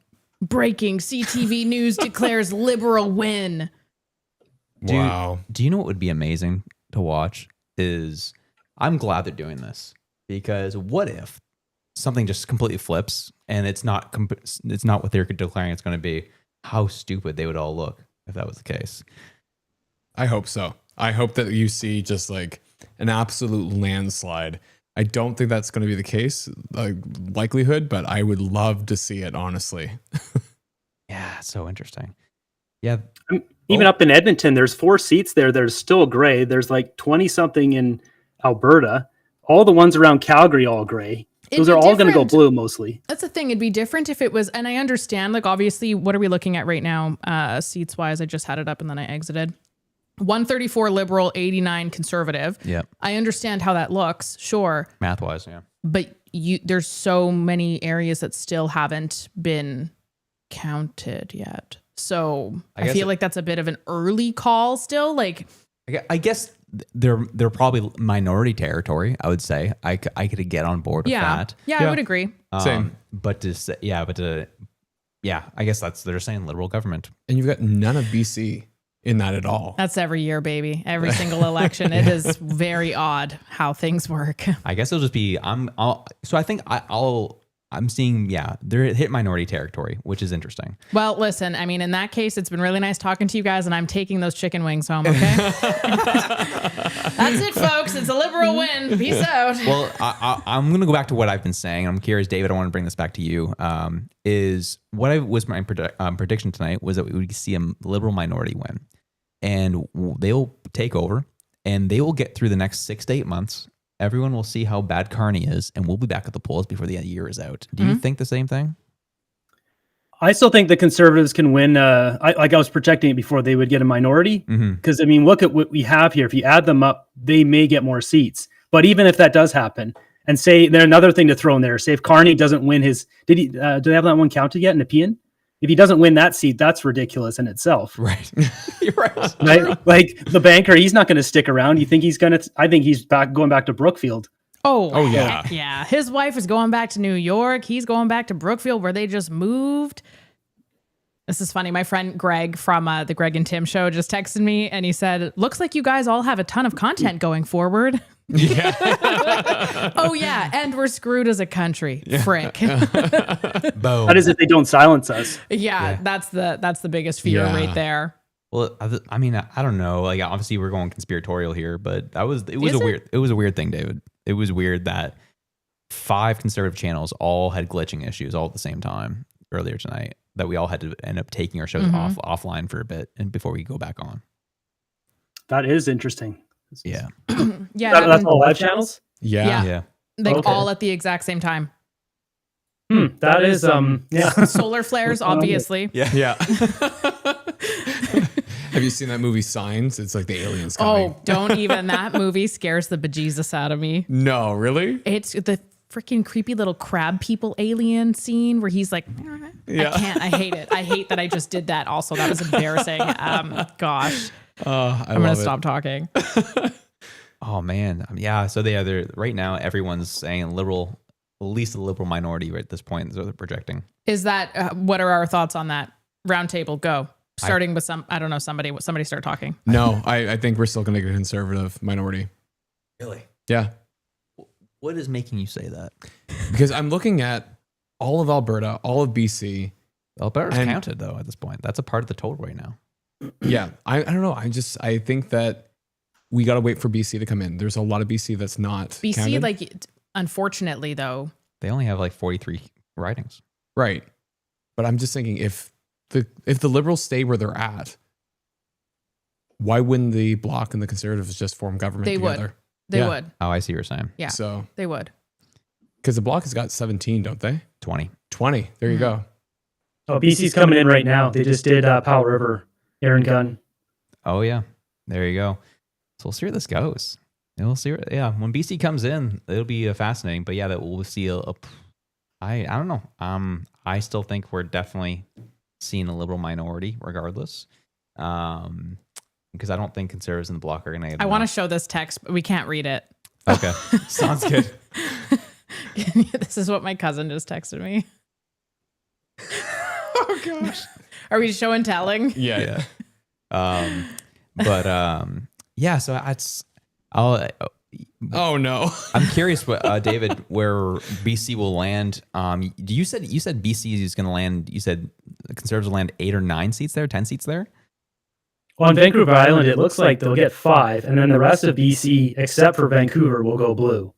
Wow! So you can add those up right now. I mean, there's some big ridings up there, but still, that's at least 7 or 8 right there, and then another few on the island. That puts them up to. I'll get some. I mean, they just jumped to 106. That pushes them up to about 120, and then it's just a matter of all the other ones coming in. I mean, there's still some right around Calgary that aren't. Yeah, 1, 2, 3, 4, 5, 6, 7, 8. That'll all go to Conservatives, and the Edmonton ones. Only one of those may go to the Liberals. To the Liberals. Oh, it's interesting. The Leduc went to the NDP, which is new. Dude, they got 3 seats right now. Oh wow! Dude, they're done. Official party status is gone. Do you remember what I said earlier? We both said the same number. No, you didn't. You said 7 and I said 3. Oh, you did say 3. I did say 3, and you looked at me like I was crazy. You are crazy. They will get 7. Dude. Oh my gosh. Corey tonight, I always say that wrong, is talking on CTV right now, just like talking some mad, angry words at the Conservatives about the strategic error they made in their campaign because they should have really been talking about Donald. I don't know. He doesn't sound like that at all. Yeah. But they should have been talking more about Donald Trump, apparently. Ugh, gross. What should they have been talking more about there, David? I don't know. I mean, it's just the whole thing is ridiculous. I'm looking at this at Global, and they've got the check mark with government on Mark Carney. Yeah. What? I'm just Yeah, baffled that there's so many people that seem to think this green grifter banker is going to somehow save Canada. It's crazy, isn't it? Well, It they're gonna is find crazy. I out. don't understand people must just not know what's going on. That's the only explanation for this. Well, I'm trying. Okay, so this is it. Where say the Liberals and get to 155 on a good day, they get to 155. They still need 19 more. Sorry, what was it? It's 172. I keep mixing that up. 172. So they still, 172. yeah. So they're still going to need 17 more seats. Or sorry, 27 more seats. My math is so off tonight. Man, you just had a baby. You're tired. Yeah, honestly, like there's mom brain and there's dad brain is a thing. Yeah. Yeah, 17. The Liberals need 35 seats right now to get a Okay, majority. But here's the thing, though: 7.2 million advanced votes have not been counted yet. Interesting. So, That could change things. So like, isn't that odd? let's say the Liberals get to 150, 155 on a good day. They still need 17 more votes or 17 more seats to get anything going in the House of Commons. Bloc's not going to support them unless it's some very specific things, and the Bloc are going to be the kingmakers on this. NDP's done. Yeah, totally. And Jasmin, 17% of Canada is what we're talking about with those advanced polls. Yeah, and those haven't been counted yet. 17% of Canada. That's a huge part of the population. Well, especially when you consider the fact that what is it? It's just under 25% is typically the voter turnout in the country, if I'm not mistaken. Yeah. So that's, again, there's a lot of things there that are odd. Having said that, I mean, like I had hypothesized that it would likely end up being a liberal minority to begin with, just because. Do I think that Canadians want change? Yes. Do I think they know where change is going to come from? Absolutely not. So I think that there are a lot of Canadians who they just don't know. And then you're also taught to criticize, shame, and ostracize anybody who tries to tell you, because that's just how things are in this country, unfortunately. So I'm not surprised at all by that if it does end up being a liberal minority, but there are some things here, and just in terms of the timing of it, that's kind of odd. And again, those advanced votes that are kind of odd. And I'm not saying that this means that, oh, the Conservatives, they're going to end up winning. That's not what I'm saying. I'm just saying in general, there's a lot of information still. And Josh, what's happening? Something happened to Global's website. Yeah, their Everything vote count reset to went zero. down. Yeah, it just went down on mine too. Everything went down. Fake news. Dude, what's going on? What is going on with this country tonight? Elbows up for China. Oh man, I don't even know. Like, Yeah, this CBC's is- down too. This is such a weird night. Like, you know that stupid, I forget what her name is, the super woke girl. who did- 142 for liberals right now, 104 for conservatives. There we are. There we go. Back up. So 147 Liberals now. New Democrats at 7. Crap. I was really hoping I was going to get you with 3. Wow, none of it went NDP. Yeah. Interesting. That's only 566. Okay, wait, and what about Nepean? Great question. David, do you know who got Nepean? Yeah, it says Mark Carney got 72%, which I find that hard to believe, but Gee. It's better than 84. Gee, what a wild time. The chat is right now. The chat's melting down, folks. Yeah. Everyone's like, it's over. It's over. I will tell you this. Josh is going to tell you this. I'm going to tell you this. I'm not worried. There's not even a shred of me that's worried at the moment. First off, we have the Bloc Québécois, that's the kingmakers now. NDP's doing Jack. And you have NDP and the Bloc who are going to have to team up and then have to team up with the Liberals to get anything moved in the House of Commons, which we know that they all have conflicting ideologies these days. And this goes back to my point is, mark my words, if this stays where it is, we will be back at the polls before this year is out, and we will have enough time. That will be the amount of time people need to see Mark Carney get wrecked by Trump. He won't get anything moved. He won't get anything done. People see him right through him for what he is. The more liberals realize what is going on. It's been 100 days already, and he hasn't. 100 what? It's been over 100 days since Donald Trump was inaugurated. Mark Carney, the man who's going to save him, what on earth have you done? Nothing. So, Preach it, girl. alrighty then. Gee. Stupid.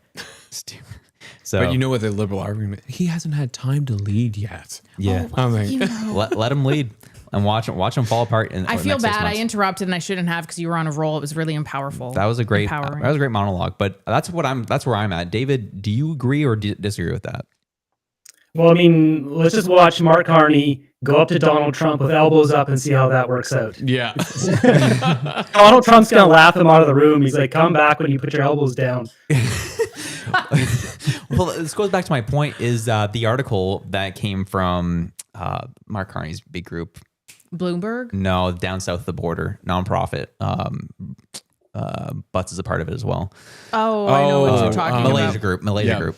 And we all know that their article that they put out where the elbows will immediately be going down as soon as the liberals get office. And nothing's going to happen. They're going to capitulate to Trump. They're going to capitulate to China. And we will have nothing left. Essentially, it's going to happen. So, oh man, New Democrats went down to 5 and Bloc Québécois picked up 2 more seats. So you're telling me 3 is possible. 3 is possible. It's in shit. Okay. What if they land right in the middle between us two? That'll be wild. Well, none of the NDP are locked in yet, so anything's possible at this point. Yeah, dude. NDP gets 0. Just As long as the Liberals don't get a majority, Carney will get exposed for who he is. Yeah. And then whether it's, like you said, 6 months or 8 months, that's what's going to happen. You'll get exposed, and then we'll have another election, and you'll just get completely smashed. So yeah.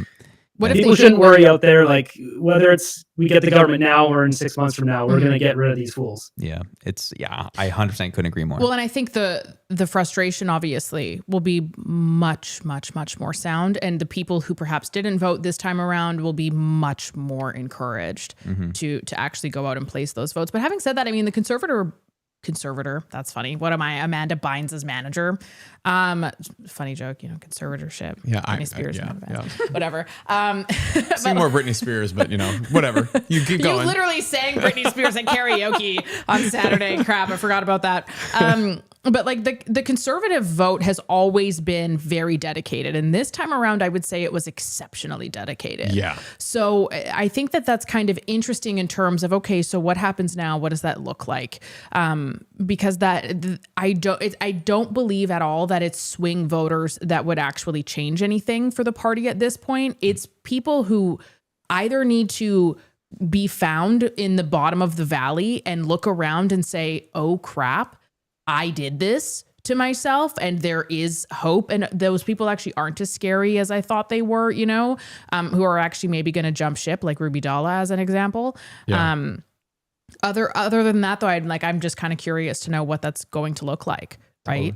Yeah. And what I'll do, David, I'll give you the final word because we have to move to our next guest. But what is the last thing you want to say and get out before we end off here? Well, just looking at it right now, we've got 115 for Pierre and 23 for the Bloc. So that's really what the number you want to be looking at. You add that up and you're at 138. Oh, Carney just jumped to 150. So that's really the comparison here. Yeah. So, and we still have, more to go. None of these are really, very few are even locked in. So yeah, lots of leading polls right now that are returning in. So we'll see what happens. David, thank you so much for joining us and thanks for chatting with us. I'm yucking it up through all of our technical issues as well. Appreciate it. Thanks for having me on. No, man, you're the best. Stay strong. Keep doing awesome. And we're all going to have a lot of content to keep moving forward. So we'll see you on the other side. Yeah. Thanks. See you, dude. Oh, man. So, yeah, that's it, man. What do you mean that's it? Well, that's it for our segment with David. Yeah. Okay, I'm like, are we taking a pill together and like not gonna be here for much longer? Like I've seen that in movies before where there's a similar. I mean, as I said, I go back to what I've been saying. This was the result I was 100% anticipating. It just this one is just far more interesting because the NDP is out. Yeah, it's now the Bloc Québécois who actually what their interests are actually more in line with the rest of Canada in a lot of cases. So it's going to make the Liberals' lives very hard. So people are melting down the chat. Oh, what's going to happen? Trust me, nothing is going to happen. Our parliament's going to be in a standstill. Not much is going to move. There are going to be some bills that move forward, but not much is going to move. And we will be back at the polls fairly soon. Can I just make a side note quickly? Why did everybody else get the bring a laptop memo except for me? Like I'm literally here using the stand on my iPhone. Yeah. I was using my iPhone, but my iPhone died. Well, I didn't know you brought a backup laptop. Nobody told. What happens when my iPhone dies? I'm at 20%. We'll find some kind of a charger for you. No, I'm taking one of your laptops. Oh, Yeah. There is too. That's awesome. Perfect. Yeah. We are going to actually have Mark Nixon joining us fairly shortly here. And that will be fun because another BC boy. And he's captain of Boom Time. And, Yeah. I'd love to hear his perspective on Let's this result go. tonight. I have a question, and I apologize because I think I'm actually just dumb and tired. So when it says, so I'm on CTV News right now, and when it says 151 liberal, 118 conservatives, is that the actual confirmed? No. That's the Just leading and Gotcha. confirmed together. Okay, that's what I was thinking it was, but I wanted to be sure. Right now, 21 of those 151 are actual elected. 21. 21. That's it. But the Liberals are forming government, just so you know, according to CTV. And Global Based on- and CBC. Based on 21 confirmed seats. So how do they go about that? They just get a couple in a row and like they mark a little ticker and okay, yep, this is definitely going to be Well, if you one look at the then. map, it's like a pale blue versus like a solid blue, or a pale red versus a solid red. That's kind of what you're seeing here. And so that's really what you're witnessing. I don't know if you want to shift to my desktop there. But that's all this is. So it's like the only the ones that are actually certain are the ones in Eastern Canada, right?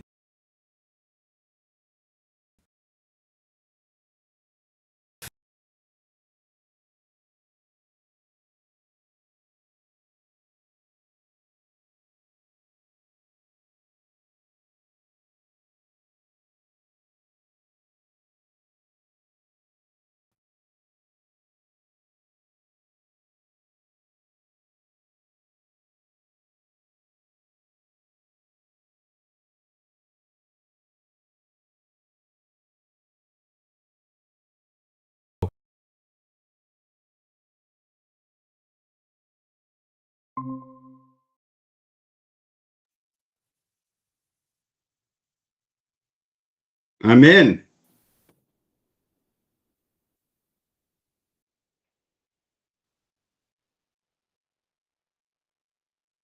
Insane. I'm in. Finally, guys, I don't know what's going on there. I'm sitting there going, hey, let's get in here. Yeah. Nice.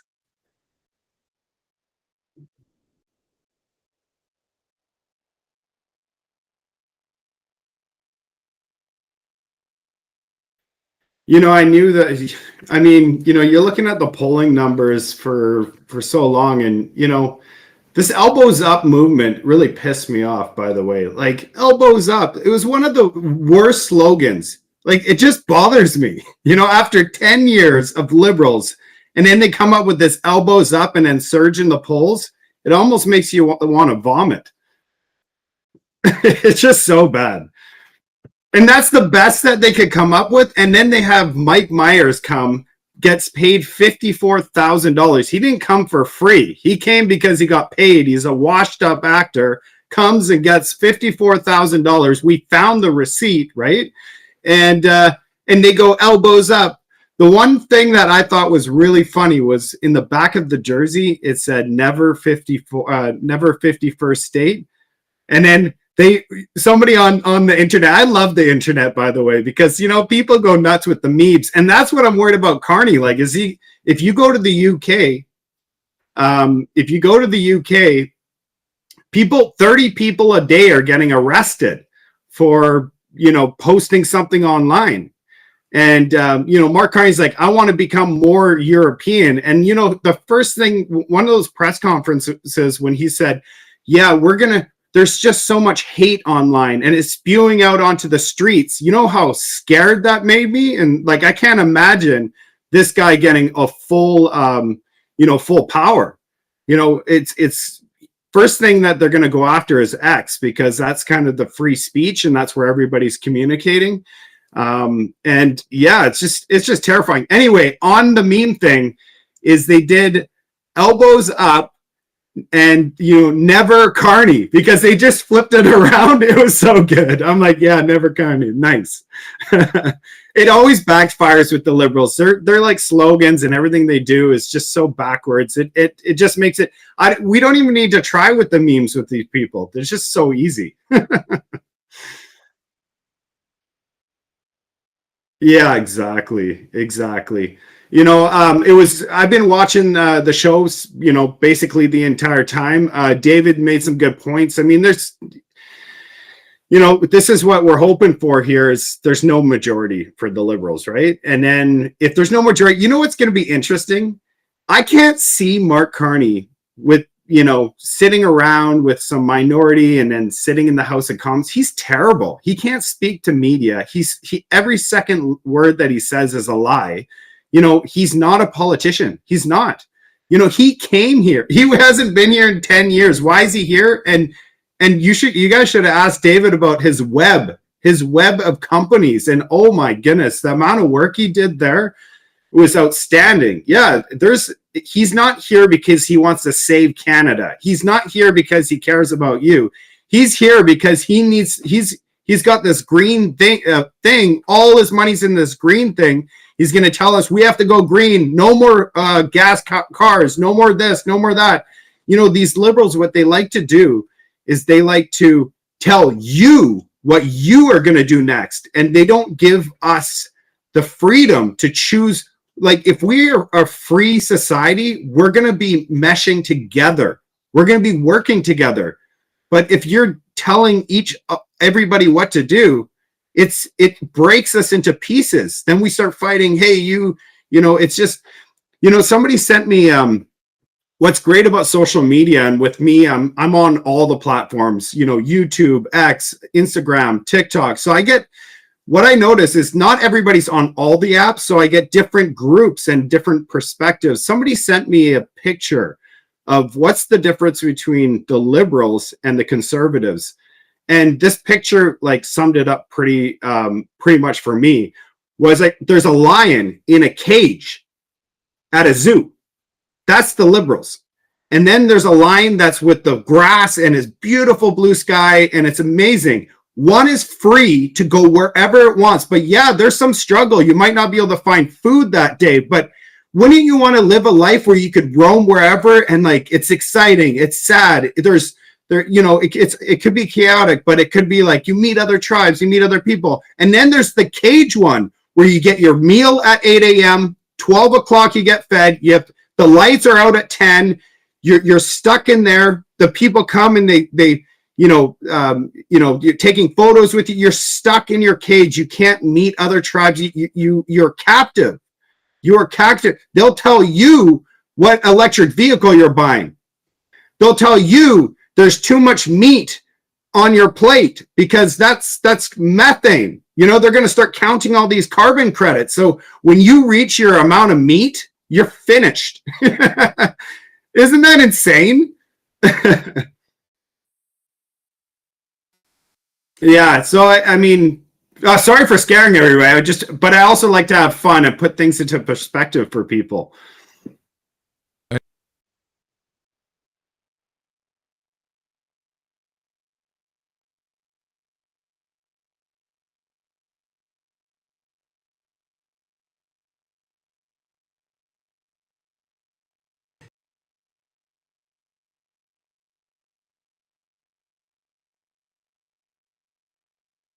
No, exactly. We're more American than anything. We share everything with the US. I mean, 80, almost 85%, 80% of our trade is with the United States. Geographically, we can't just take the US and then move it away from us. We are married. Unfortunately, we can't go anywhere, and we need them for protection because we are one continent. We are together no matter what. So all he's doing with the fear, I read a bunch of I'm on the internet. I'm reading everything everywhere.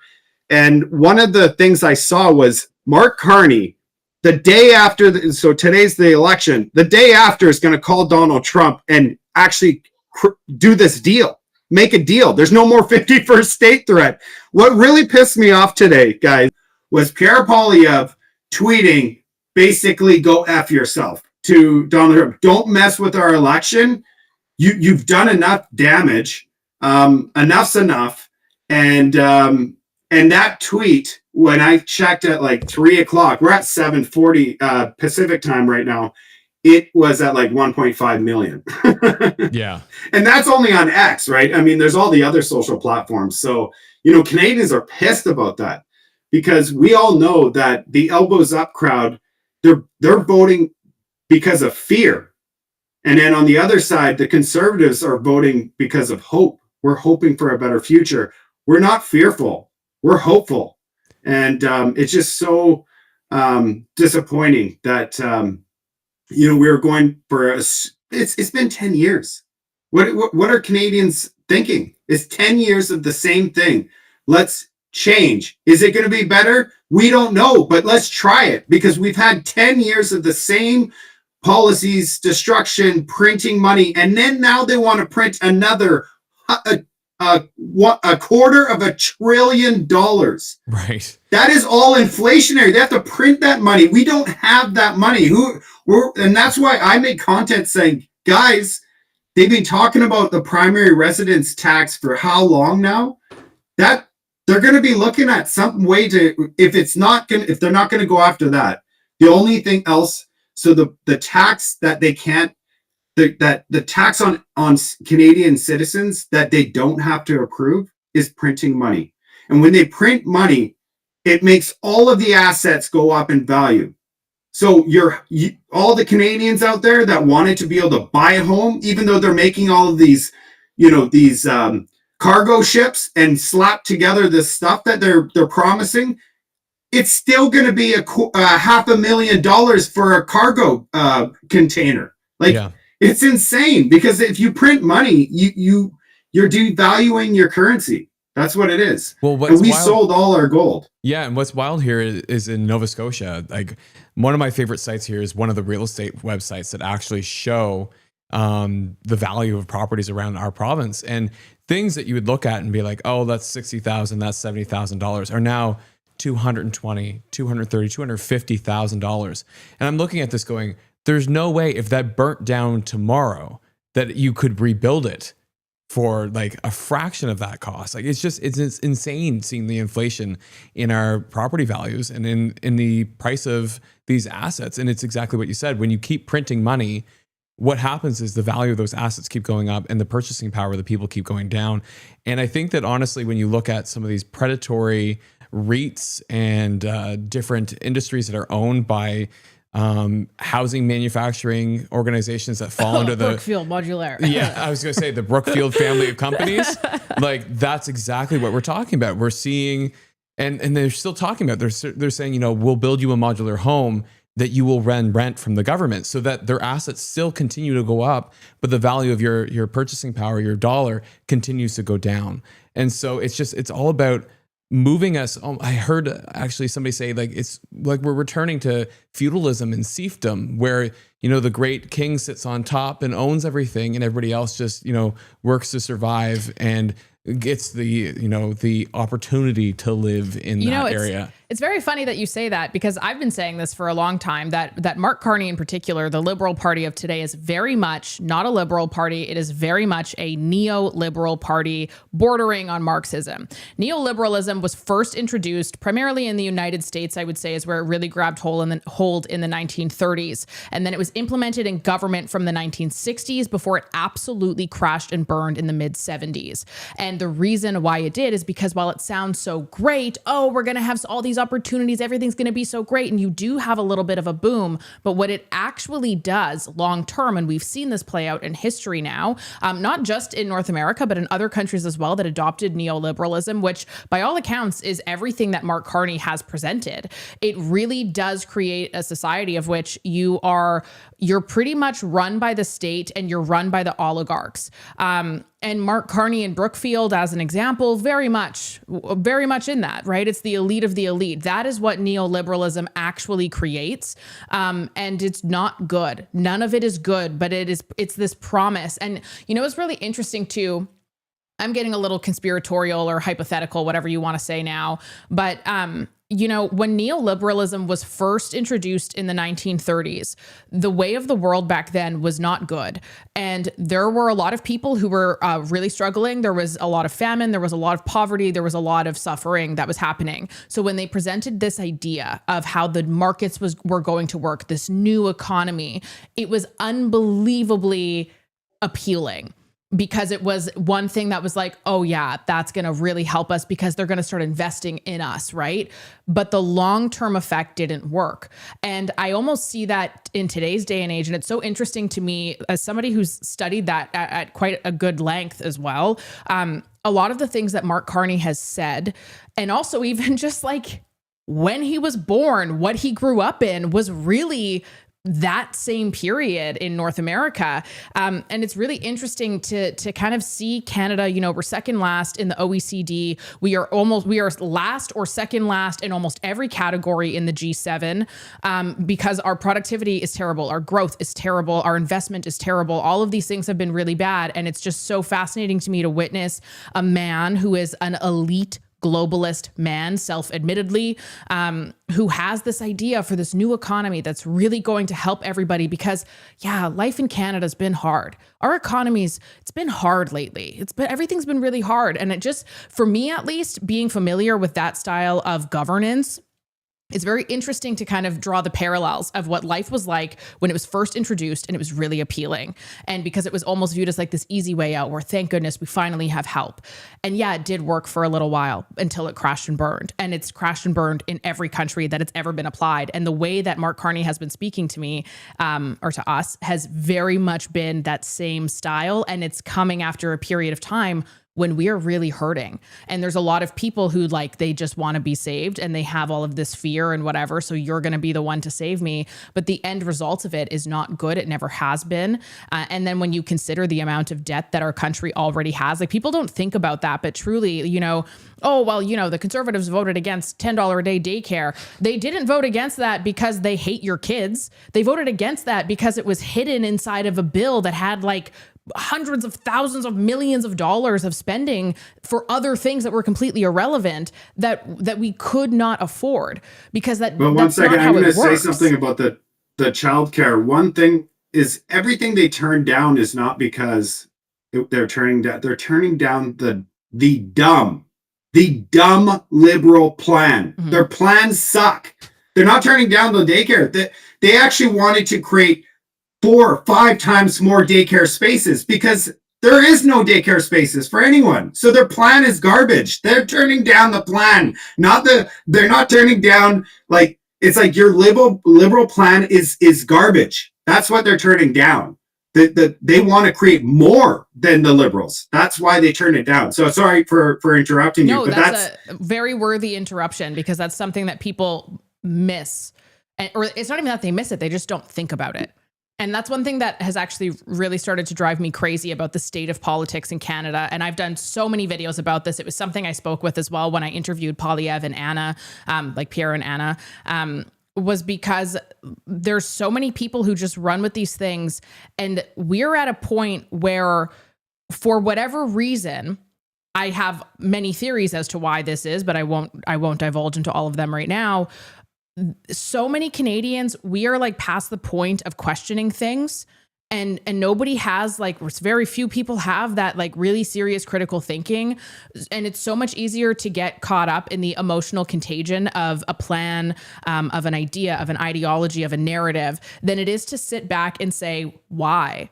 And when it comes to those things, and it's really unfortunate because there's how many liberal or NDP, even voters, left-leaning voters, who despise the Conservatives because of things like that, like you just said, without ever once even asking themselves why.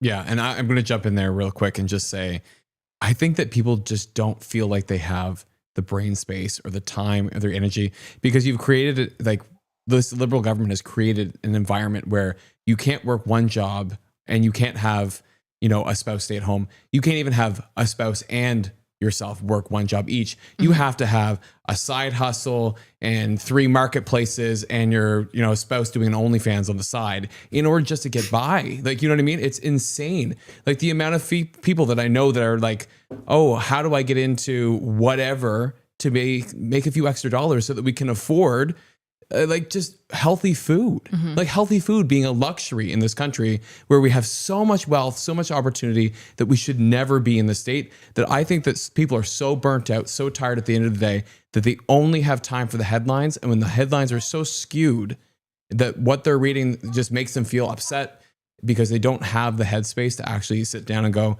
am I reading something credible? Because they're trusting that what they are getting is credible and they're not getting something credible. And I think that's what we're seeing. And Mark, I'm wondering specifically, because I know that you're in the real estate world, I want to kind of turn it back to you for a second. What are you seeing as far as, I know I'm hearing a lot about how in the States, like big companies, corporations monopolizing single family homes, that we're seeing kind of this transition away from home ownership of the everyday person. And I know we touched on that a little bit, but are you seeing that actually play out in the real estate markets right now where you're at? No, not right now. So right now we're in and I think I spoke to you a bit about it right now. The entire country's real estate market is frozen. I'm going to describe something that I saw today. There was 400 or something homes in the Surrey detached homes, and only 3 of them sold in the last month. Wow. 3. The prices. Oh yeah, I know. It's mind blowing. Like even in Calgary, it's catastrophic across the country. Nothing is selling. It's this fear. It's locked up the whole thing. Prices have not come down yet. But when they start coming down, the people that are stretched and they have investment properties, it's not looking, we don't know what's going to happen. We can't foresee the future, but it's, I'm looking at the market right now and nothing is selling. What's next? What happens next? And when you have, this is kind of what happens. And we haven't really seen, like during the pandemic, the government came in and we spent that $600 billion in stimulus. So people, they lost their jobs, but they were propped up by the government. If there's job losses or, something, an economic turndown in the US and Canada, and, it's looking more, there's a possibility, there's always a possibility at any given day that does occur. And then we get job losses. And nothing's selling. I mean, that's that scenario where we're quite leveraged across Canada. Like we're one of the most indebted countries on planet Earth. $1.87 per over $1.87 for every dollar you earn. Think about that. It's just astronomical. The only way that continues is more debt, more growth. Growing, and then. It can't stop. It can't end. It has to continue, perpetuate, keep going. So yeah, I mean, maybe in the future when things become a little bit more clear, we could definitely have. I'm open to putting something together, and we could have a detailed discussion.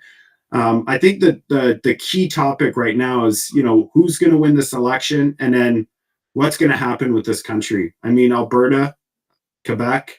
There's some pretty unhappy, like our country's divided. Mark Carney's saying he wants to unify us. Mark Carney's dividing us. So we don't know what the future holds. Even for myself, I was born and raised in BC in the Lower Mainland. And honestly, I don't know. Am I moving to Alberta? And that's something I would never consider in the past. And I'm sure there's a lot of other people. I don't know. I heard Mr. Sunshine's moving to Alberta. He's already, yeah. So, it'll be interesting. But when there's clarity there, and I'm sure as the weeks come by, I think there'll be more information. The one I do want to mention something, and this is going back to our just before we talked the real estate previous conversation. And this is something that I, try to educate all Canadians, but the Liberals, conservative, anybody, is we have the second largest landmass on planet Earth. We have the second largest forest, like our burial forest across Canada. It's massive. Like we have one of the largest forests. We have the most water. We have the third largest oil reserve on planet Earth. We have some of the smartest people on planet Earth. We have countries from all over the world come here, so we have different cultures and perspective. We have the formula. If there was a formula for explosive growth and opportunity, Canada is it. More than the US. We have so much land, we have so much of everything, but we are run by the worst leaders ever. And that Pierre Poilievre gave us a little bit of hope. He wasn't perfect. No one is perfect, but it was just like, okay, we got like a plan to grow our economy. We have enough is enough with the wokeness and then foreign spending, and unlimited immigration. Not that I like immigration, but if you're bringing in 1 million and building 200,000 homes every year, you're leading for destruction, because people are going to be living on the street. What happened? Everybody's got tents. Everybody's living on the streets. There's crime rates are blowing up. Well, of course, we can't handle this much all at once. We have to do it in a sustainable way, and that's the whole thing. And that's why a lot of Canadians are looking like, we need this change, right? And we know, right? So yeah. So this election is the biggest election in Canadian history. I've been working my ass off for 2 years trying to teach people change is required here in Canada, right?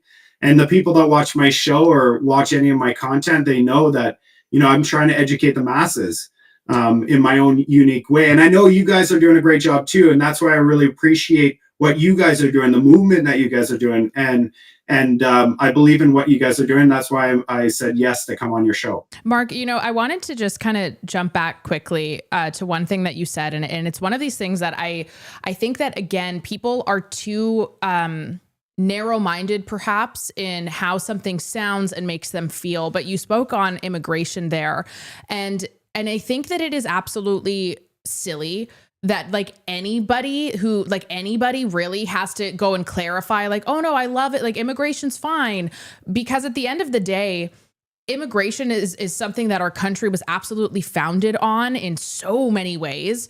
And immigration can be lovely when it is done properly. And, you point to people, the homelessness, the tent cities, all of these things that are so bad. And the one thing about that topic in particular that I just detest so much, the rhetoric around it, is that there's so many people who say, oh, well, conservatives are bad and mean because of, they're anti-immigration. And it's like, actually, do you want to know what's really bad and mean? It's promising somebody a future and promising somebody an escape from a really bad situation, and them trusting you and coming to your country only for you to not hold up your end of the bargain, and for them to have spent absolutely everything that they had in some cases to come here, and to be stuck here now, away from home, away from family, and to not even have some of the basic needs. Like the average wage in Canada is at minimum $5 below an hour, if you're judging it that way, what is actually needed to support yourself. And as Reg was saying before too, to buy a home in this country, most provinces, you cannot afford a home on a single income. You just can't. And in many cases, you can't afford one on a dual income either. And I really think that the conversation about so many of these topics needs to get away from people who just immediately jump to, oh, you're a bad person because you don't believe in this. And it's like, well, no, but what is the outcome of that though? Because again, the bad person portion is not me saying that I wish everybody could live the best life imaginable in this country.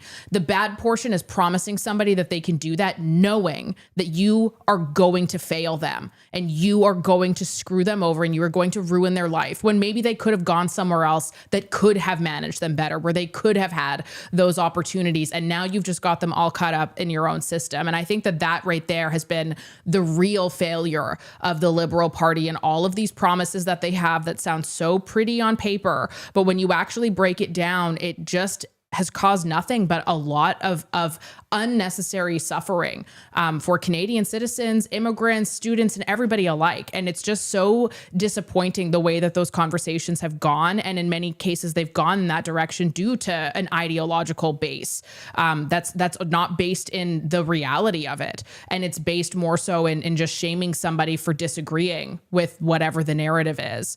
That is all that I had to say about that, because it was just something that came to mind. Can I? I'm going to give you a mention poll something. update real quick. The Liberals are at 158. Conservatives are at 143, and the Bloc. I know. I'm watching it live with you guys. I'm looking up. I'm going, this is actually looking pretty good right now. Hey guys, it's a Liberal win. And there's a Well, lot. you know what? Like there's a lot of trending seats within Toronto, or sorry, the GTA right now. That are like ahead by 200, 300 votes. They're nowhere near being decided right now. Like lots can change over the next hour and a half. It's so bizarre that they called it when they did. Hey. Yeah, way too early. Everyone go to bed now. Could you imagine waking up to a conservative minority when you went to bed and seeing that? Yeah. Like, holy smokes. Wild. It's looking good. I mean, there's BC. We're not one thing that I'm noticing in BC is Vancouver Island's NDP. I don't know. I thought Aaron Gunn was going to do. Okay, one thing you have to think about is, I'm going to ask this question for you guys. We had record, and I mean absolute record turnout for advance voting. Record shattering, almost 8 million, 7.9 million people. Do you think that those people showed up to vote early because they were okay with status quo? Or did those people be like, I'm ready for change, and flooded to so I don't know. Like my thought is like, why would I be eager to vote if it's like, same, right? I just feel like, I know there's going to be some eager liberal voters, but I just feel like a movement of change would have brought out maybe potentially more people. I agree with you. I do agree with you to a point. The issue is, I think we downplay how important that Trump is bad narrative actually worked on people. I'll give you an example. I have some friends who were very motivated to vote, some of which believed, no word of a lie, Mark, I'm telling you the truth on this, no word of a lie, told me that they were looking into how to acquire guns to be able to fight off an American invasion. These are the people that really believe that Trump was going to come in and take over Canada. They actually believed it. And that's why I was really upset with Carney and the Liberals really trying to press on that nerve of fear in these people, because that got them to vote. I'll be honest. So I think it was a mixture of people on the conservative side really want to see change, but as well as the people who came out in fear saying, oh my gosh, we need Carney to fight against Trump. And they really did believe it. And I'll say one other thing too, is when I talk to my circles, people believe that Carney has changed. They actually believe that he is somehow different from the rest of liberals, because when I was talking to them, they were like, oh, well, when Trudeau was in power, I was going to vote for Poilievre. But now that Carney is in, I'm so glad we're going to get a change in this government. We're going to see a new direction heading forward.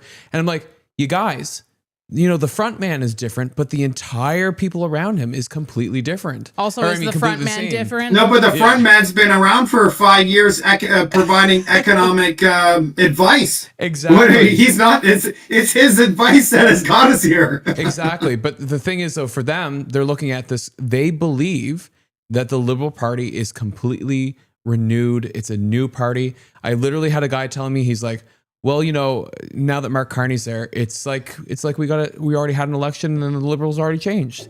I'm like, are you actually serious right now?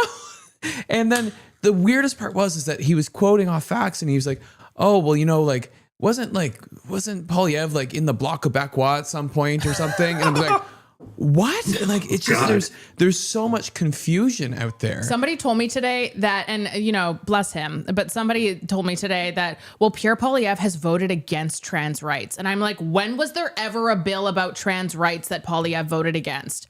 No.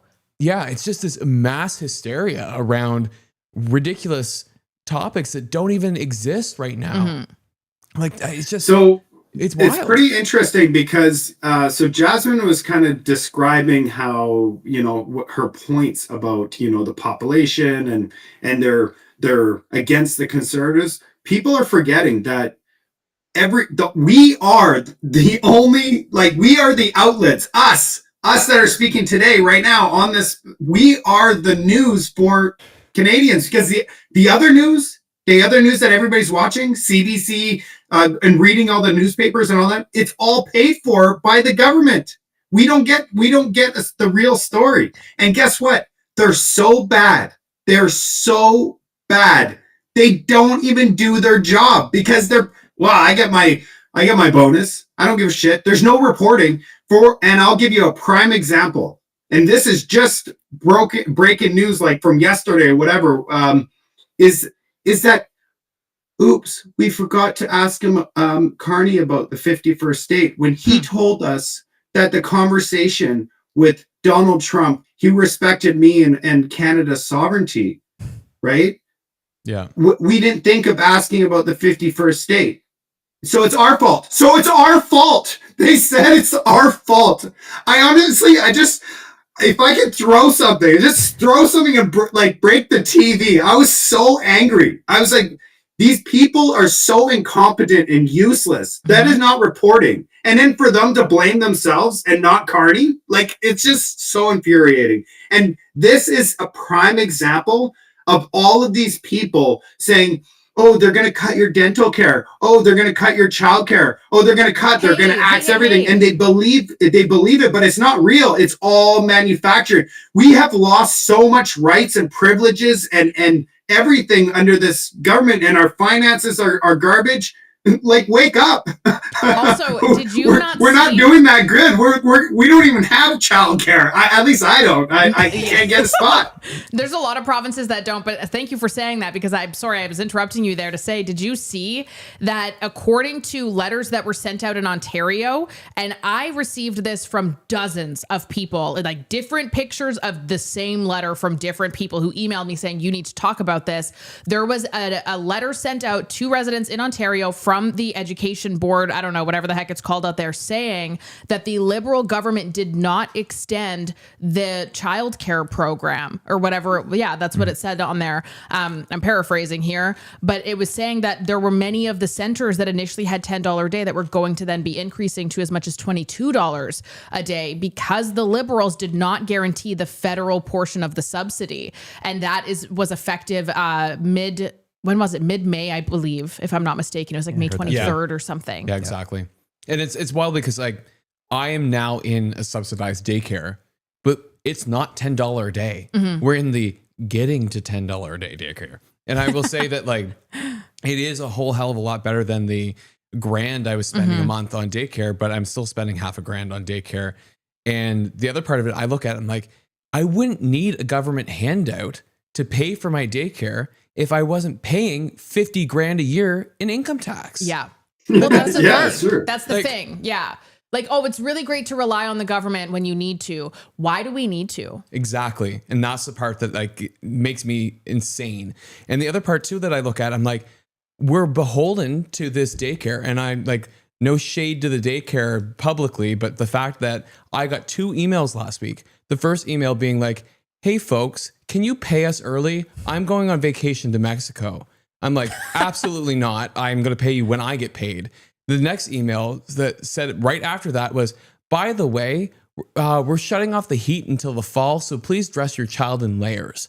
I was like, the audacity of this daycare, because they know that we're stuck with them because they're the only ones in our area that have the government subsidy granted to them, that they know that we're up the creek without them. So they can literally turn off the heat on a toddler and save a couple extra bucks for themselves because they know that we're stuck with that daycare, because otherwise we'll have to pay $1,000 a month. It's absurd. And that's what we're seeing. And the fact that Pierre Poilievre has come out multiple times saying we're 100,000 spots less than what we were before the subsidy went into play. Yeah.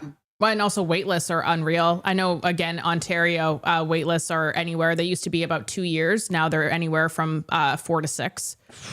Dude, yeah. I'm sorry, guys. I just gotta I gotta break. Yeah, I was just gonna say it. Things are getting crazy back there. At 147. I need to charge my phone. We have Liberals at 156. Sorry, Mark. Give me 2 seconds.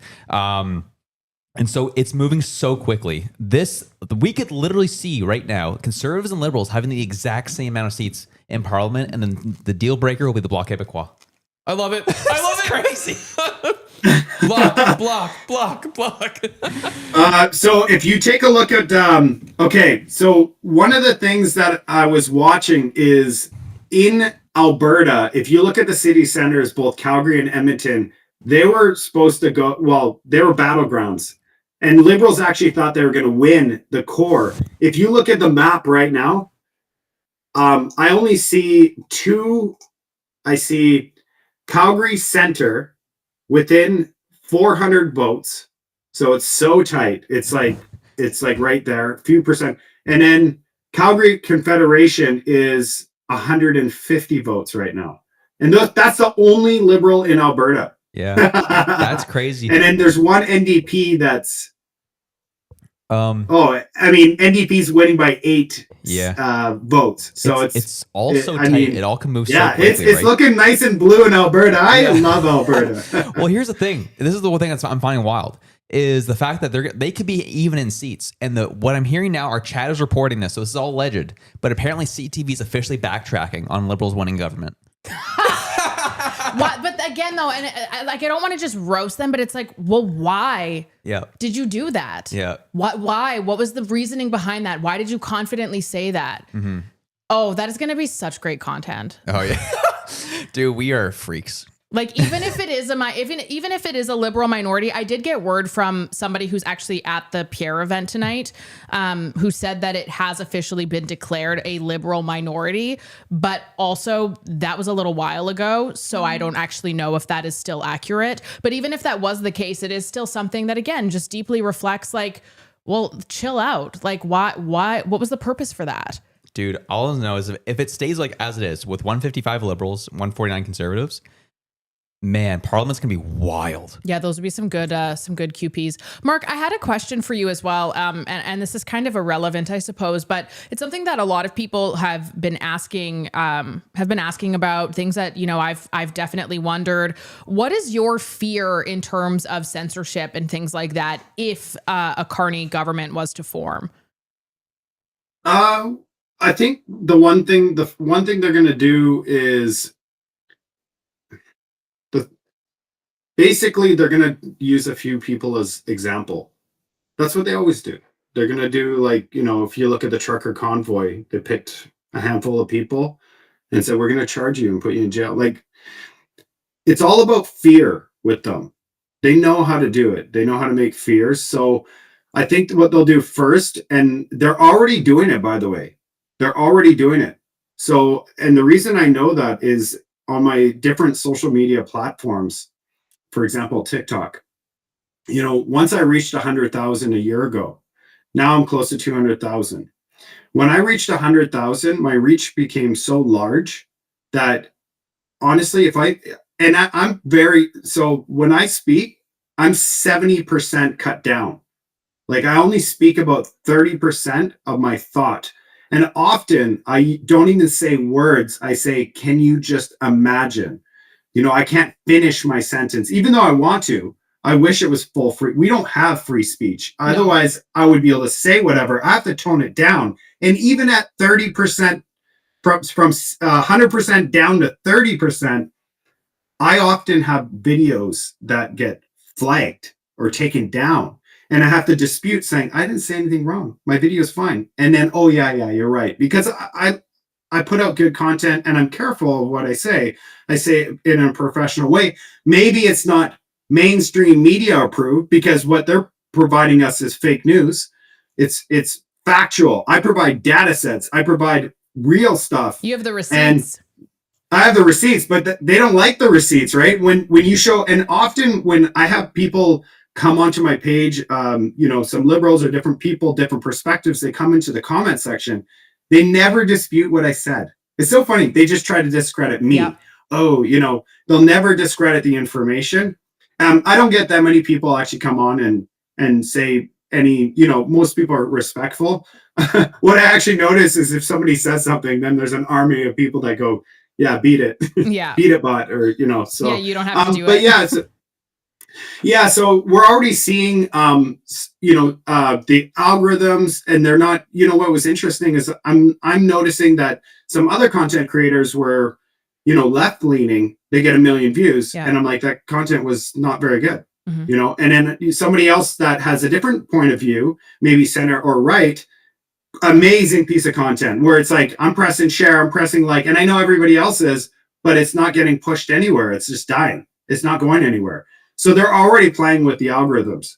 So that's why when you hear like people on your channel, on all our channels that are, independent media or voices in Canadian voices, and we say, hey, share this, like it, comment, it's for real, because we need your help to grow this thing. Without you guys, we can't grow this. They're not going to help us. They're going to suppress us.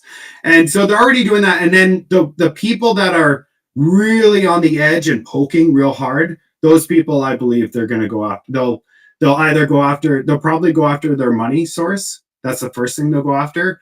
And if that doesn't work, because there's other platforms, there's different ways that you could, continue on, like Rumble or different, different platforms that they probably can't touch. At that point, they'll find something, they'll do something, and then everybody will be scared, right? Nobody wants to get, we're honest, hardworking Canadians. We're doing nothing wrong. We're just sharing our insight, sharing our stories, and doing a hell of a lot of research and providing some pretty good content for people to and we have receipts too. So yeah, it's going to be interesting. And what's great is we have a great community, so we'll be able to share this information with others and say, hey, this is kind of what's happening. So we need all of your help out there, viewers. Help us out, get the word out, share our stuff, like our stuff. Let's grow this thing. Absolutely.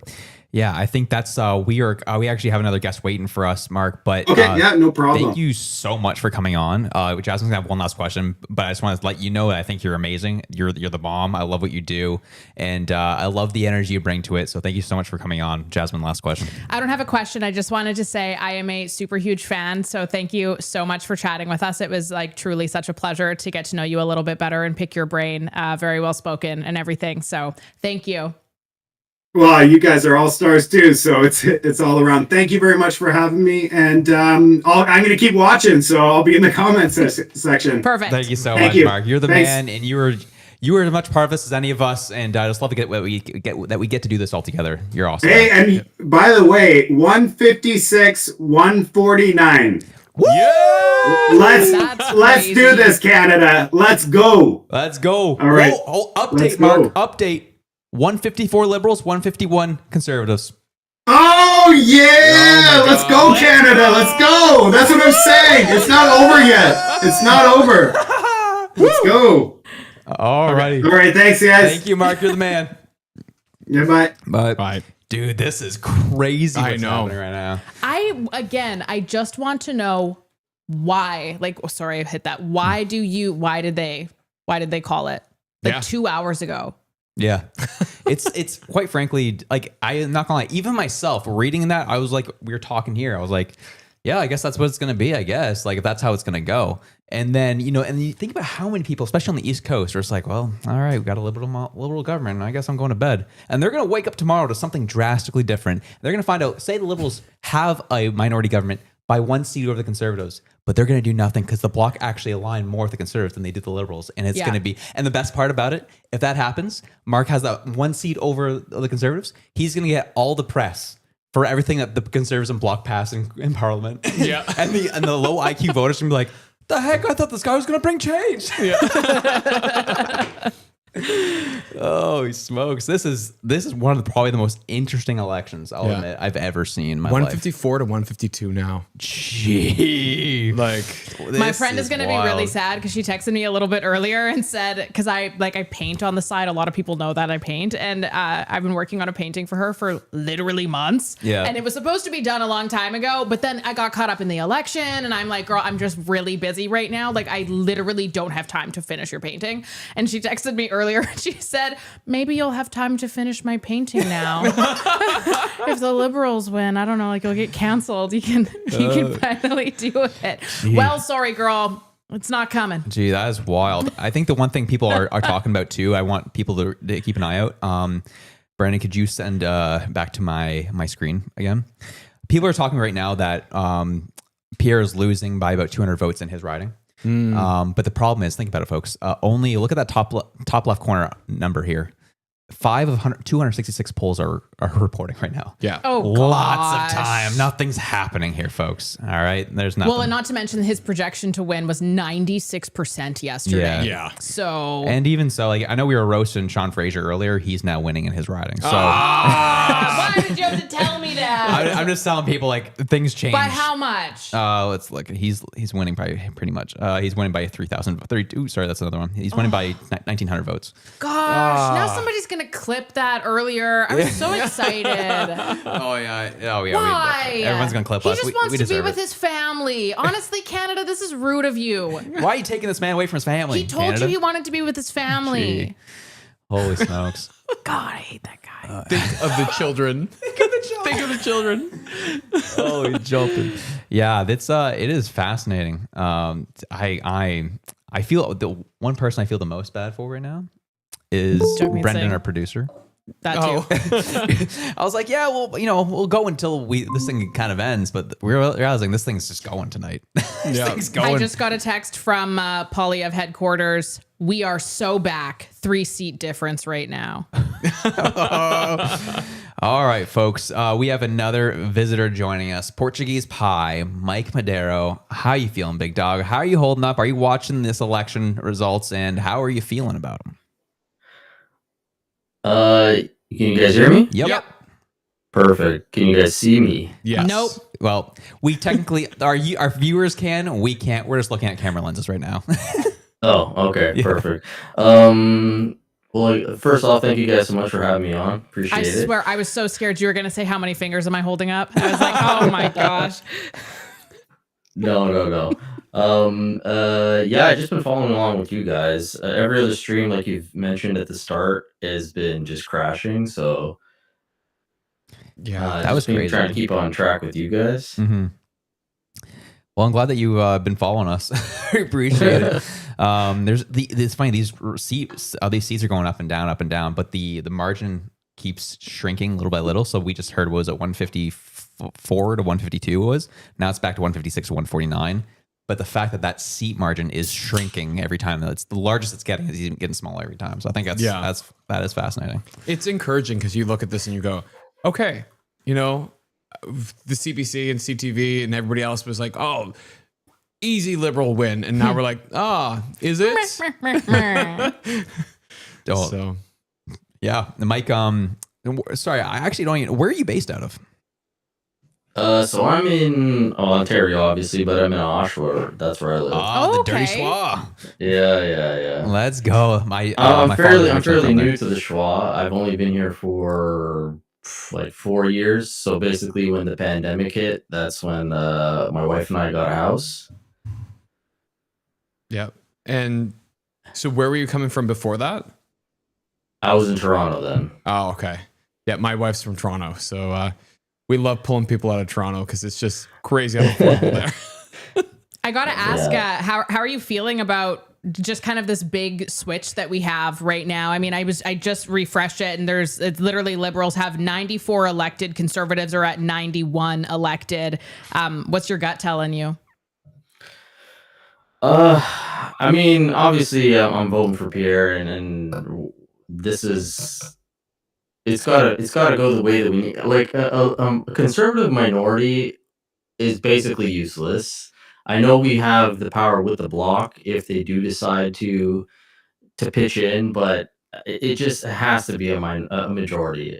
I just feel like it has to be a majority. It'd be very hard with the Senate and everything too. There'd be a lot stacked against you. It'd be a start, certainly, but difficult.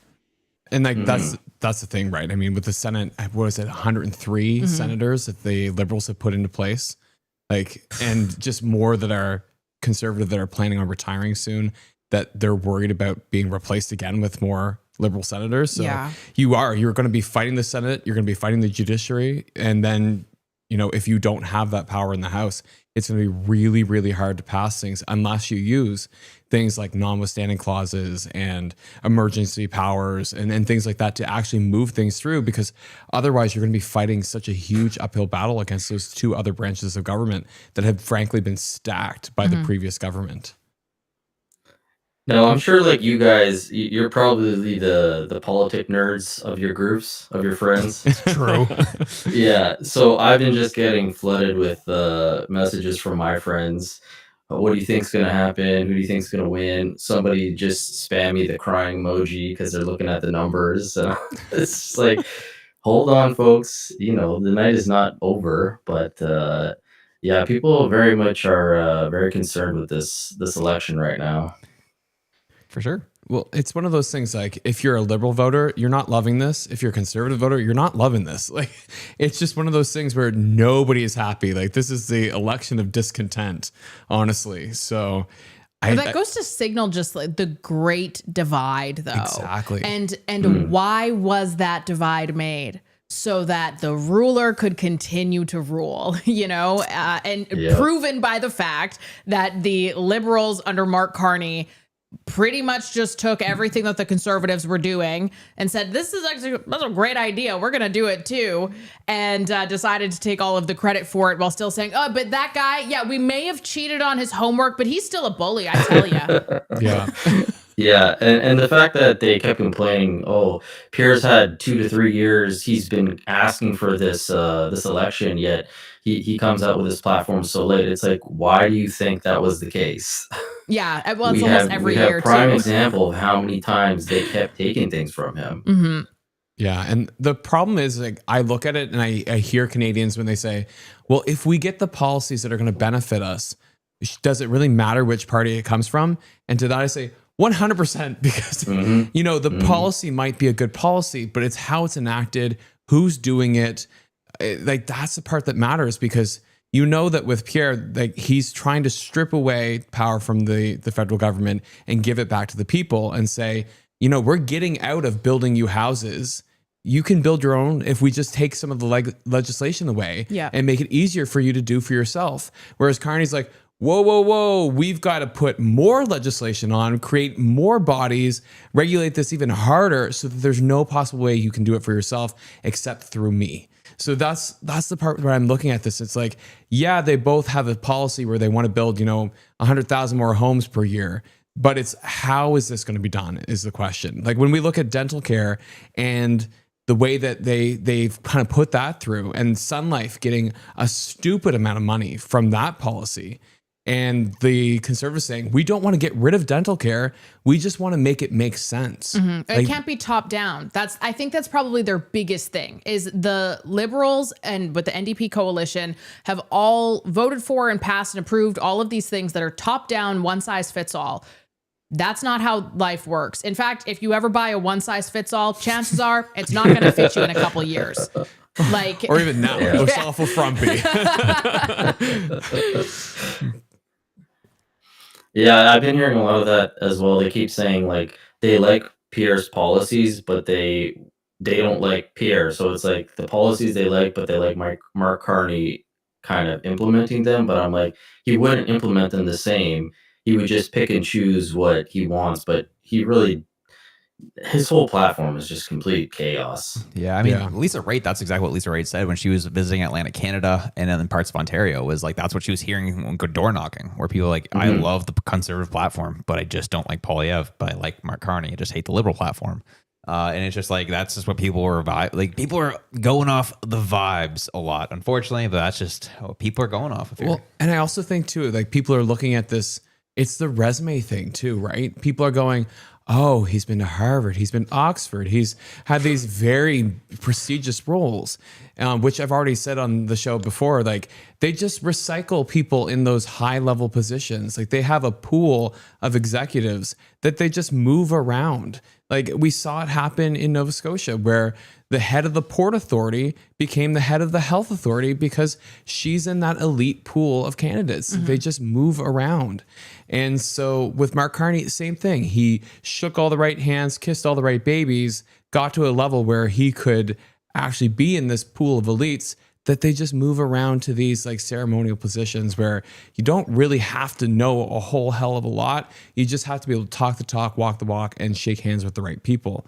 And so I think that's what Canadians just don't really understand about this. They're like, oh, well, in order to get to that higher level, that upper echelon, he must have like done something really fantastic. And it's like, I don't think so. I think that he probably did some hard work to get where he needed to be, but then once he was there, he was set. So I'm officially mad. What's up? I'm going to have to leave and go eat a chicken wing. Stephen Guilbeault was reelected. Who was that? Stephen Guilbeault. Oh yeah. Reg, you that got was mini gonna be eggs, a, right? That was gonna be Oh, a yeah. tough one for Let's them bring to him in. lose. Mini eggs right here. I need a mini egg. Pass them around. There we go. Not sponsored. Ow! Not sponsored. How? I mean, I think it's fairly. Not sponsored, but Cadbury mini eggs. If you are interested, I will promote the hell out of you. I feel like Cadbury mini eggs are one of those things that like really don't need a lot of promotion. Everybody just loves them. Yeah, but I'll take the money anyway. Yeah, of course. That's I'll take the money too. You Portuguese spot, you want some money too? Yeah, I'll definitely take a sponsorship here. Yeah. But I'll throw you here, Mike. You know, how long you been doing YouTube now for? So this is a kind of an interesting question. I'll just say 2 years. I've been on the platform for like maybe 8, but like actually putting out content, yeah, I think roughly 2 years. Okay, so very similar to us. I mean, Reg at least. Yeah. Yeah. So, but you've really the picked it up more in the last political 2 years. stuff has been very recent. Yeah. Before I started off with just like reactions to stuff, and Mhm. it was kind of a reaction channel, and then it's.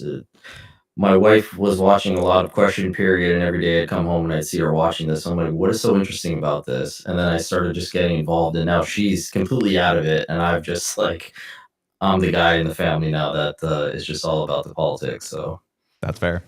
She's Yeah. like, you took my hobby. And now you're doing your thing. Yeah. yeah. It's we I gotta tell you guys this. Jagmeet Singh, Did he lose his riding? liberal is definitely in the lead, 158 right now. Conservative 148. Jagmeet Singh is at wait, what is this? Yeah, sorry. I was reading the wrong thing. Liberals at 326, conservatives at 292, Jagmeet Singh is at 210. Ooh, third place. rough. Wow, not even second. I'm gonna throw it back to the super chats here for a quick second. Yeah, hit us, baby. So David Lulowski says the biggest winners, if there is a liberal win, will be the lawyers on retainer for the Alberta government. Taiga Nix says, are advanced votes counted? That's a good question. Not I don't yet. think No, I don't they're think still they not are. Yeah, Which are going to make a difference in some of these ridings, they are going to make a difference. especially the amount of advanced votes that were cast. Yeah, It's going to make things very interesting. like I said, 17%. CPC is up 9 seats in the GTA right now. Yeah, But yeah, I saw that. Nancy coming in hot saying, good to see y'all. Come on, Canada, let's stick together. Yep, gotta stay positive. This is the thing. Where it's like I was just amazed. I don't know if you were seeing this at all online here, Mike, but our chat was filled with people like, "Oh, it's over at 10 o'clock tonight. It's done. Yeah, here we I've are." watched it from the start, And we don't- It's like- been just up and down for sure. Absolutely. Now we're seeing I think at the end of the day, we're probably going to see probably a 3 to 5 seat difference between the Liberals and the Conservatives. I think when this is all said and done, and it's going to be real interesting. So, Yeah, I don't know. And like, you look at it, and I'm like, the Bloc and the Conservatives could form a coalition government. Yep. They have the seats to do it. yeah, they have the numbers. So, and How is Yves Blanchette doing? Is he poised He's to win? killing it. or- oh yeah, He's awesome. He's okay. killing it. He hates Carney, which is a huge plus. And then 2, he like the Bloc platform and their beliefs align a lot more with the Conservatives and what Pierre's trying to do for Canada. So it's like it would be very interesting to see those two pair up. yeah. So Jasmin Nicole says they started counting advanced votes in the East about an hour ago. Okay. Wow. So This yeah. is very interesting. So in terms of actual elected seats right now, we have 105 Liberal, 101 Conservative, 17 the Bloc, 1 NDP, 0 Green. Wow. the Green Party. Such an They're holding on for dear life. aren't Yeah. they? Interesting. I have told this story a few times, but never publicly, but I once met Elizabeth May many years ago. Like we're talking like 12, 13 years ago, something like that, at a hippie colony. What? Yeah, those Wow. exist, by the way, where I come from. Okay. They're the coolest places in the world. Spent my childhood in those because they were down the street. But yeah, she was a lovely lady at the time. I don't quite know what happened.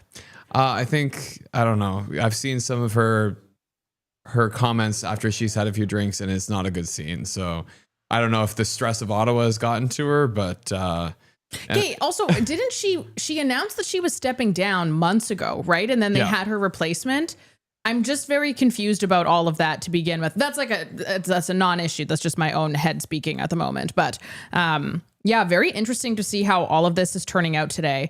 And it seems very silly that things were called the way that they are. CTV has also officially changed their breaking news headline, where it's now saying CTV News declares liberal minority. They also had one a couple minutes ago that said two-party minority. So yeah. I love it. It looks good on them. Yeah. Call something that early with like so much of the country not even accounted for. Good. But we Good have for them. science and polls. We know better than all you jabronis. All you unsmart people, all you YouTubers, you don't know anything.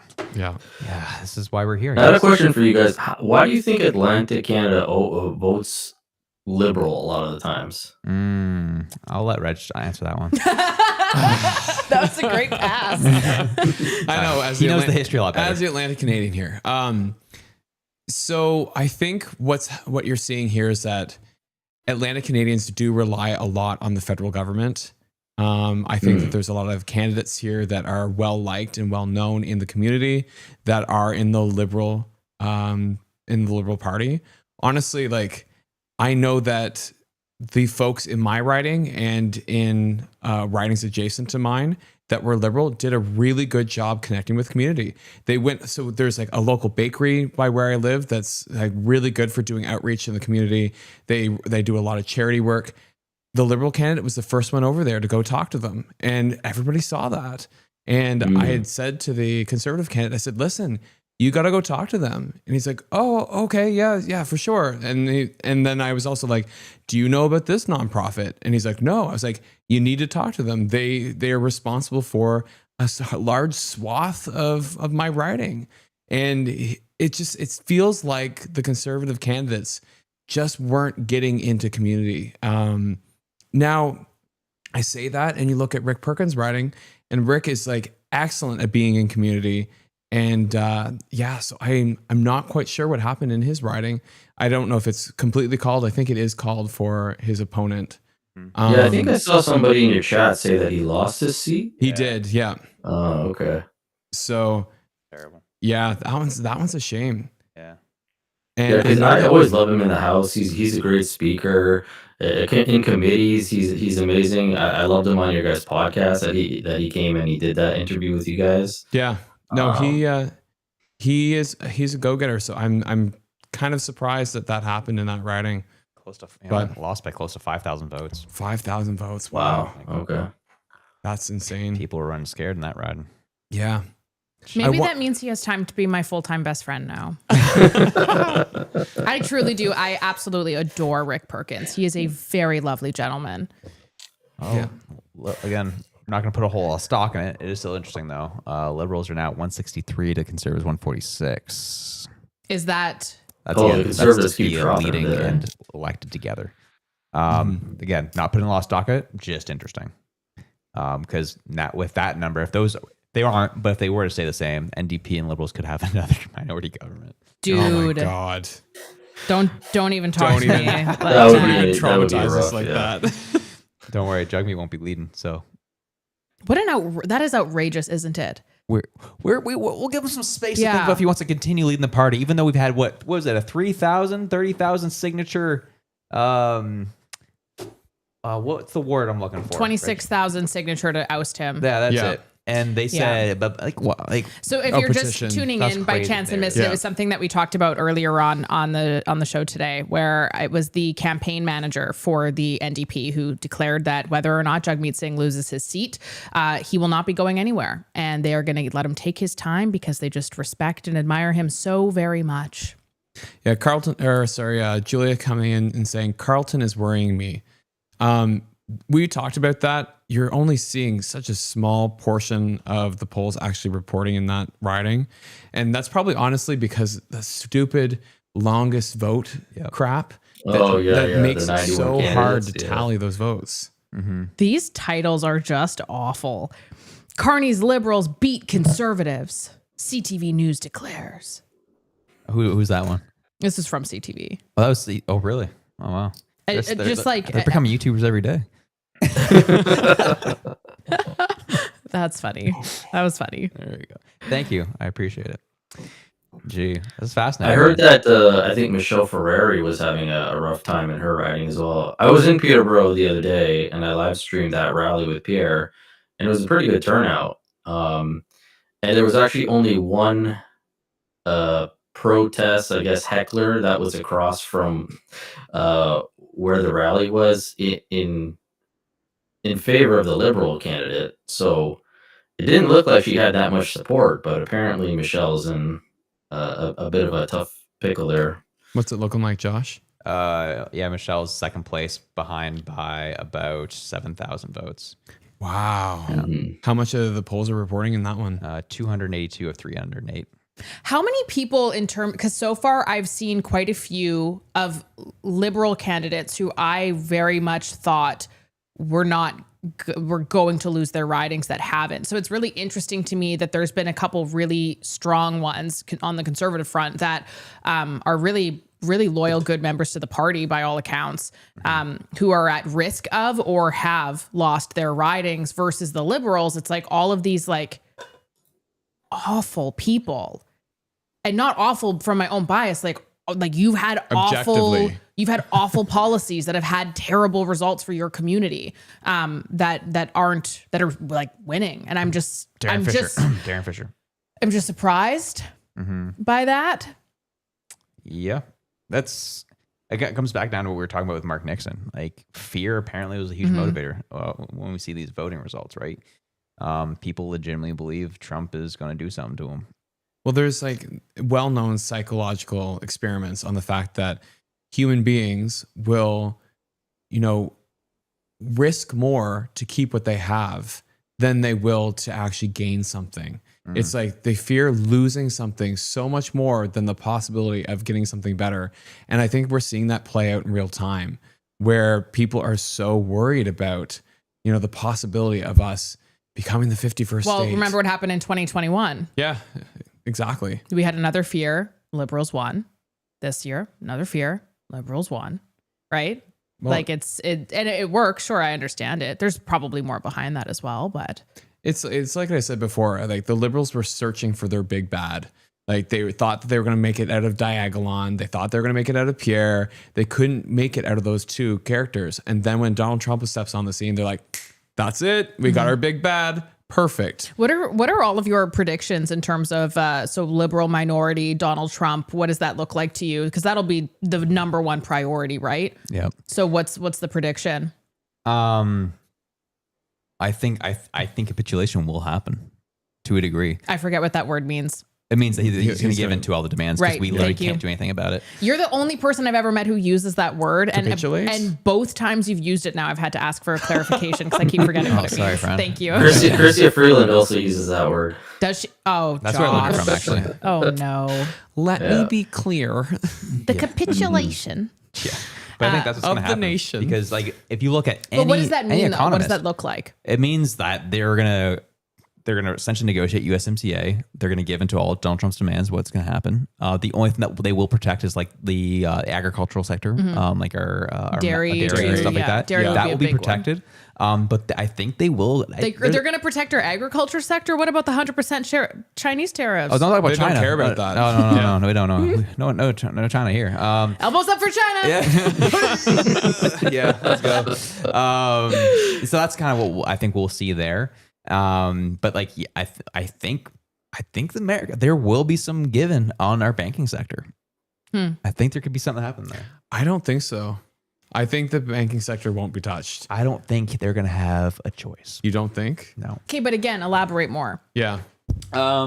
It's because there's the amount of pressure that Trump can put on us in very different sectors. It's like, okay, you don't want to give in. Okay, then we'll put tariffs on this. We'll do this here, this, and here. Yes, you're going to give tariffs on us that will impact 10% of our economy. We're going to put tariffs on you that will impact 80% of your economy. Yeah. Who's going to last, and how are you going to get by, Mr. Carney, when you have a minority government? People are going to get mad. Parliament's going to get wild. What are you going to do? So see, because I'm looking at it, I'm like, I don't think our banking system is big enough for them to care as much about that. I think that they're looking for nation building materials. And when they were trying to negotiate critical minerals from Ukraine as a part of their, them coming in saving the day kind of thing, I think that he's looking at Canada going, you're a whole hell of a lot closer. The Ring of Fire is just up there. I think that it'll be like, you're going to send us your critical minerals at a discount and get us the things that we need to lead in the manufacturing of chips and the manufacturing of AI and robotics. And you're going to do it while also providing us discounted fuel, discounted energy. Would that not backfire on the Liberals, though? Oh, 100%. Man, this is going to be so entertaining and horrible, but entertaining. I just look at it. I'm like, God help us. Well, it seems so obvious, right? But yet so many, you're just awake in a sea full of zombies. Yeah. Like I look at what Donald Trump is doing right now and people are like, he's not going to bring back manufacturing jobs. I'm like, yes and no. Like he'll bring back those manufacturing plants, but if they're going to rebuild them, they're going to be rebuilt with the most state-of-the-art robots and AI that money can buy. Yeah. And it's not going to be humans that are going to be working. It'll be totally different. Well, that's even, there's a shoot, where is this? There's somewhere that my brother was telling me about that Elon Musk has been interested in buying. And it's this wonderful investment, lots of money, but it's almost like a one-time payment because his whole plan is not to have a large human presence in this mine.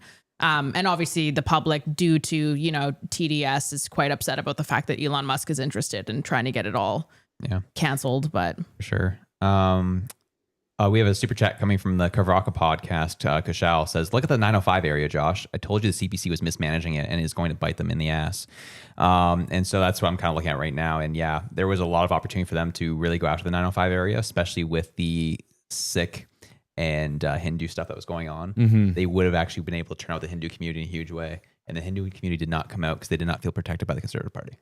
Wow. So well, that was another thing they kept talking about was why Pierre even bothered going to Saskatchewan when he knew that was a solid thing. Like he could have taken that time to visit the 905 a little bit more or some of these other, but again, it's 2020, hindsight's 2020 and kind of.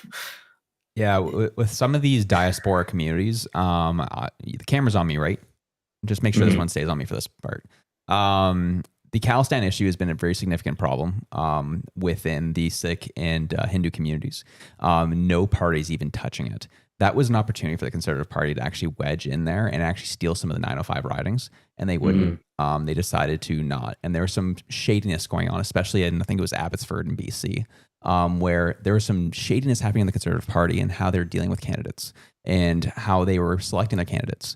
And which left a huge distaste in the mouth of Hindus, that they decided, you know what, they protest voted for the PPC instead, from what I was told, and that's what I was informed of. And so I think that's what we're seeing here. There's a lot of mismanagement in there within that community, and it just took someone to have some courage, and there was none, unfortunately, in that case. So, and I'll leave that at that.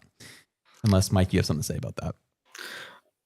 I mean, the 905 was already going to be tough for them regardless, but yeah, I do agree with you with the mismanagement of a lot of the candidates that they had. There was that the guy that was pretty much a shoo-in who ended up going independent because they decided to bring in that like 24-year-old guy who had no experience. Nobody knew him. What was the even point of that?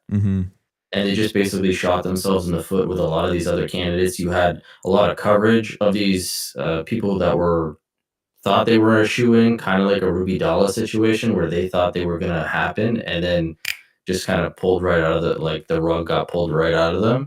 And they immediately went to the media and just was like giving how upset they were about it. So yeah, I don't know.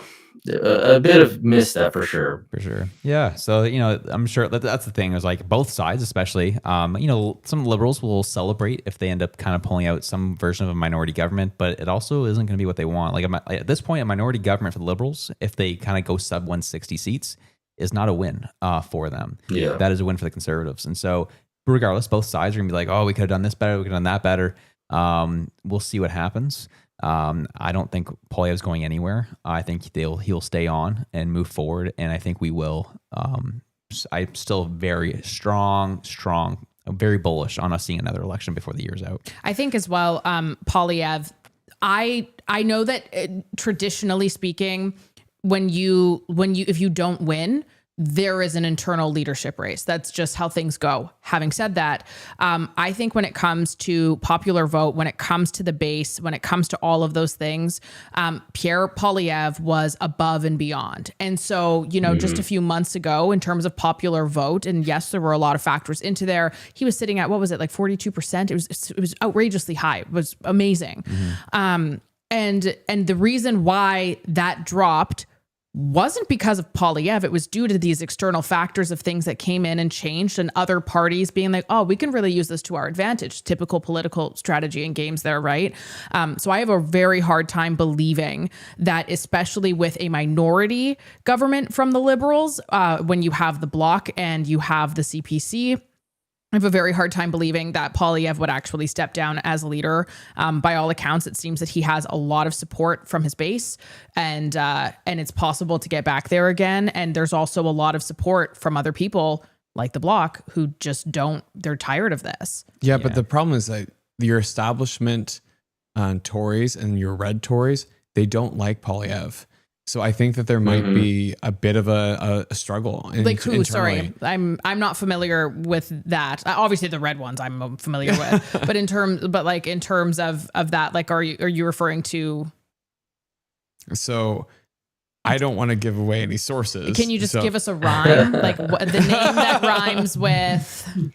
So I just don't want to. I don't want to get anybody in trouble. Can you just do this and whisper it just so I know? Nobody else has to know. We'll talk about it in a second. Oh, but I want to know but now. Basically, what I'm saying is I think that there's folks that are really looking at this going, and they have come out and supported Poilievre in person. But I think in the back, they're going, when is this guy going so I can have my chance to run? Oh, gosh. So I know exactly what you're talking about. Yeah. Does it rhyme with mug doored? No. Okay. No. Yeah. Well, there was something that Moose said today where if Doug I Ford watched it. even attempts to go forward with that, we're just going to decimate the guy. Oh, that's the worst move imaginable that Ford could do, I think. I don't think that would be successful. Oh my gosh, there's secrets. Him and a couple other people, but mostly Atlantic Canadians. Yeah. Oh, I want to know. You will know. I'll tell you one. But before I do that, Mike, we're gonna say goodbye to you. Thank you so much for joining us. It was good chatting with you. Stay strong in Oshawa, and keep hustling on. It takes all of us to continue push messaging forward and trying to get as much out as we can that the establishment tries to hide. So thank you so much for all your work. Thanks. Thank you guys. I really appreciate it. And again, congratulations, Josh, on the newborn. Oh, thanks, man. I appreciate it. Welcome to the Dad Club. Hey, let's go. And you guys are awesome. Thank you guys so much for having me, and I appreciate it. No problem, sir. No problem, sir. So, all right, take it easy, guys. Yeah, you too. So we saw this ticked me off, man. This man was so lucky that I was witnessing the birth of my child when Tim Houston put out a campaign-style ad about, I'm Nova Scotian. Look at all the things. I was like, this seems weird. This seems odd. What is this about? I mean, cool. It's kind of cute. And then I was like, oh my gosh, he's going for Pierre Poilievre's spot. That's what this was. And I was like, this jabroni, I'm going to light this guy up. If I could, I will cut this guy's legs out from underneath him before he even gets to shoot at a federal spot. Because this guy's done a lot of shady things on this end to anyone who gets in his way, causes any issues, and I quite frankly do not even want to see him get near the federal seat. He's been decent for Nova Scotia. He's done some decent things, but he's not been great. He's been kind of soft. He's been doing stupid stuff. As soon as I saw him and Mr. Ford get on the same boat about the 51st state BS, I was like, oh, you're one of those conservatives. That's not really conservative. I got it. You are a bunch of neocons. I have no interest in it. So yeah, that would have been my monologue if I was doing videos during that time. But you weren't. But I wasn't. But they got it tonight instead. That's beautiful. Yeah, especially since projected right now, all of Nova Scotia is going red except for the Annapolis Valley. Ugh. Weak. Gee. Womp womp. This is definitely like it's the tight is less tight. Yeah. Yeah. We got elected right now, Liberals 119, Conservatives. I said that's so weird. Conservatives 113. Still close, still very close. Bloc 18, NDP 1, Green 1. Yeah. Green, they got one. Green what? They had two. Praise be. Where are they Blessed at? be the fruit. The green? I don't know. Josh is the one who has the cool thing. Again, as I said before, I didn't get the laptop memo, so I'm here on my crappy little cell phone. Yeah, I'm surprised you didn't do like. But if I forget my charger, by the way, I am going to be mad. She's never coming back. I'll have to come get it. Yeah. I'll mail it to you. It's all good, dude. The shipping costs, my goodness, with carny taxes, come on. We never can afford that. We can bring down that anger because 2 Flips for 5 Twists says, love the 4 of you. I watch you all every day. Jasmin, Queen, we have the same eye roll because we grew up in the same town. Oh, you must know each other. I don't know. I grew up in a couple different towns, but my family flipped houses. So what was the username? 2 Flips for 5 Twists. Yeah, not a hot clue who that is. Now I want to know. But they know because you were flipping houses and their screen name has a flip in it. Oh my gosh. Mom, what are you doing? Oh, it's Mom. It's Mom. That's awesome though. That's fun. Dude, we're doing pretty decent, I'd have to say, man. We got close to 4,000 viewing on our channel. You have close to 4,300 on yours, Jasmin. Really? And then you have over 9,000 on X right now. Woo! That's great. I haven't actually checked any of those numbers. Thank you, obviously. Thank you so much for tuning in, and hopefully you're enjoying the coverage that you're getting.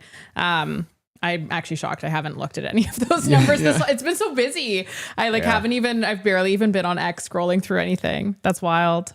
Yeah, it's we're kind of hitting that point right in the night where we're getting pretty close to we're getting an idea of where this is all going to land.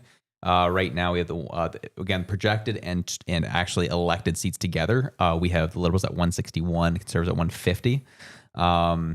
It's still, the one thing you got to keep an eye out for is the NDP and the Greens. They will team up to join the Liberals. So that's right now 9 seats that would go to 170. Still not enough to move anything in the House of Commons.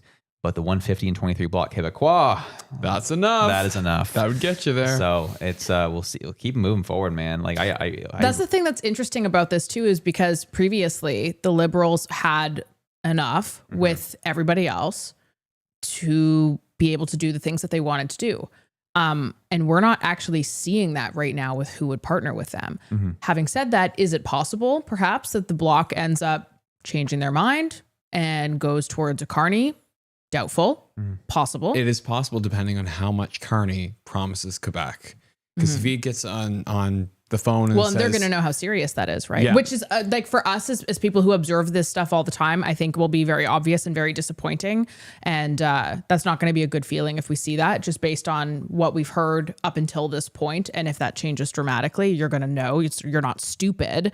You're going to know that something happened there, and that's going to be disappointing for all of us and put us into a pretty hopeless, helpless feeling situation. But very interesting how this is shaping up, though. I mean, minority government for the Liberals. I'm just like, what are we going to be able to do here in the meantime? Like, there are some pretty serious things, some very serious issues, and it's gonna collapse. Yeah, it absolutely will. Totally see a possibility where the bloc joins up with the Liberals, because I can see Mark Carney getting on the phone with them and saying, listen, we'll stop all the immigration into Quebec with the asylum seekers. We will up your OAS. We will give you basically everything you've asked for and more. Just keep us in power. And Blanchet's already said, he's like, I don't care about Canada. I care about Quebec. And if they do that, I mean, Blanchet would be a fool to say no to that because he is Quebec through and through. He's like, I'm the prime minister of Quebec, basically. And you're the prime minister of Canada. He's the king of Quebec. Yeah, He's the king of Quebec. So he's looking at this King Blanchet. He's looking at this from a Quebec lens. So Yeah. I totally see Carney. Isn't that also like, Yeah. I'm getting tired now. So I'm just, you know, Filters are off. but like, isn't that actually the most insane thing to think about? That there is a party running not for the country. Like that's Yes. crazy. And I'm like, I Yes. understand what's happening with Blanchet. I understand the Quebec movement. Like I get the movement. What is The this? movement. Sorry, I'm like saying this like this is like some freaking program in high school. Like, are you coming to the drama club? But like, I understand what's happening in Quebec. I understand that very well. But how crazy is it that you like that's crazy. That Yeah. would never fly anywhere else. That doesn't exist. Where else does that exist? Honestly, Nowhere. I can't think of It's anywhere. Perhaps there's somewhere, but nowhere's coming to mind right now where something like that is around and voted for. Like that's what? That'd be like if California threw its own party into, the United States and then was like, oh, by the way, but we don't want the presidency. Like that would never happen. People would just be like, cool, thanks, bye. And don't get me wrong, I like Blanchet overall. I think he does indeed want the best for Quebecers, and he's hilarious and he's very direct. It's one of the things I love very much about French people. But like that is actually really crazy to know. And I think also too, it opens up a doorway for there to be so much dishonesty and corruption. And I'm not accusing anybody of being that at this moment in time, but it certainly does open up a doorway for that when you have the ability to okay, you'll give me what I want. Great, cool. I'll give you what you want then. Like that's not democracy. Actually, what that is that's a party who's kind of just there just in case, and then, oh, okay, yeah, sure. Okay. I'll help you out. Scratch my back, I scratch yours. Like that doesn't feel democratic to me in the slightest. And it's a shame, I would say. Yeah, well, it's one province out of the 13 ruling over the rest. Yeah, is what it is. It's bizarre because they hold the balance of power because they can either bring you down or build you up. So, and they know it. So I want to have. I think to go off of what you guys are talking about, I want to inject this into the issue because this is starting to complicate things. So we have 47 and 266 polls reporting out of Carleton, and Poilievre is now trailing by 1,400 votes. Wow. trailing. Yeah. So again, we'll watch once it hits more like 100 polls reporting. We'll get a better idea of what's happening.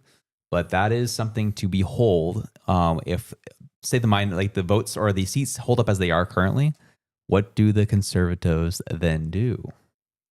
If he doesn't win his seat, he's gone. Yeah, has to be. Yeah. Which is, dang. It's funny that, like the crazy far left are going to be so pumped about that. You know what, though? I'll be honest. I had somebody, I'm going to go off again here. Oops. There you go. But I had somebody today comment on something that I had shared on YouTube. And they had said, like, oh, are you all just going to cry if Poilievre doesn't win? And I was like, no, that's ridiculous. That's what you guys do. What? But that's the thing, again, where it really does, like, it's very sad to see the state of our country and the state of all of the division out there in terms of, like, having like a deep satisfaction that you got your way or a deep satisfaction. And it's one of those things where it's like, oh yeah, if Poilievre were to win, I'd be pumped. Of course I would. But I'm not pumped selfishly for me because it's going to hurt somebody else. I'm pumped because I really truly believe that it's going to help everybody else in ways that they don't even realize because they're so used to this machine. And, I'm not God. I'm not any of those things. But when it just comes down to policies and numbers, those things, and I've really taken my time to go through all of the platforms and to understand them well, and to unfortunately read Mark Carney's book. And I've really taken the time to do that, to have a good ground and a good understanding of things. And the reason why I am so pro-conservative is because that makes sense. And it seems like the best possible option. Versus like there's just so much vitriol and so much hate, and it's really disappointing to like want the worst for people because you don't like them, because why? Yeah. Clyde in the chat says, I think the term is Hi, Clyde. Shout out Clyde. The other two, there's another storyline to think about. Similar storyline to 2021 is the fact that the Liberals are winning the popular vote by only 100,000 votes right now. You know, like that's saying something there too, man. So it's this. I have to admit, I love drama. I love storylines, and as much as this is not the storyline I wanted. It's the storyline that we Canadians deserve. And let's go, baby. It's a wild night. It's been a roller coaster. Holy crap. It's like, holy crap, we got this. Nope, it's going this way. Oh, it's back up this way. So it has been a roller coaster. Yep. Yeah. So I think where we'll end, I think it'll probably settle around, I think Liberals at probably 160, Conservatives at 150, 152-ish. And then, Bloc will be the kingmakers. I wanted to just add as well an update here that this is actually the best result of the Conservative Party in Canada in 14 years since Harper's majority in 2011. Wow. So fascinating. Did you guys both just say that at the same time? No. What did you say? I said, wow. And he said, fascinating. I'm hallucinating. I'm sleep deprived, I think. I think we all are. Oh, man. We have to shut her down here soon. Yeah. I'm willing to give it probably a 15, 20 more minutes till at least 1:30, and we can call it there. Because I think we're getting to a point where we're going to get an idea of where this stands. A lot of these ridings are getting solidified now. And it's just really the GTA that's going to be a while to verify, but GTA has gone fully red so far. So surprise. I would like to see more of Carleton. I'd like to see what happens there. I agree with that. Yeah, I'd like to get at least 100 polls from Carleton. Before it's not looking good, man. It's that's a wild storyline, man. I have to admit that he's now down by 1,500 votes now. It's increasing. You think Polya will swing, but because you said he was like it was a 90% sure 96% is what it said yesterday. Yeah, dude. There's been a lot of chaos. Well, and also keep in mind though, again, you have those advance votes as well. Millions of them that need to be counted tonight, right? Right. So those only started getting counted an hour and a half ago, roughly 2 hours ago, perhaps. Yeah, that's right. Yeah. So you have those as well, especially when it's like riding specific and what Perfect. Yeah. I totally agree with that. And we actually have one last guest for the night. Our friend, Jennifer L. My girl.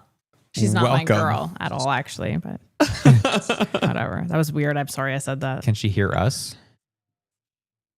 Can I come back? I want to join on my computer. I didn't know it was a Google link. Oh, yeah. Got it. Go for it. Get out of here. That's Professional. Yeah, no problem. Do your thing. Okay. While we're waiting there, David Lewowski says, if Pierre loses his seat, then he should move back to Alberta. Smith, Pierre, and Harper all in one province would be a powerhouse. Smith was on Japanese news saying that she wants to 2x trade with them.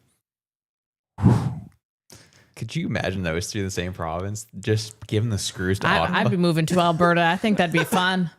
I wonder how much interprovincial migration you'll see. You know what's funny? That's one thing that we actually didn't discuss much tonight, but that's been on my mind a little bit because there's obviously been so much chatter about that, and it's hard to kind of discern between the noise and what's actually going on.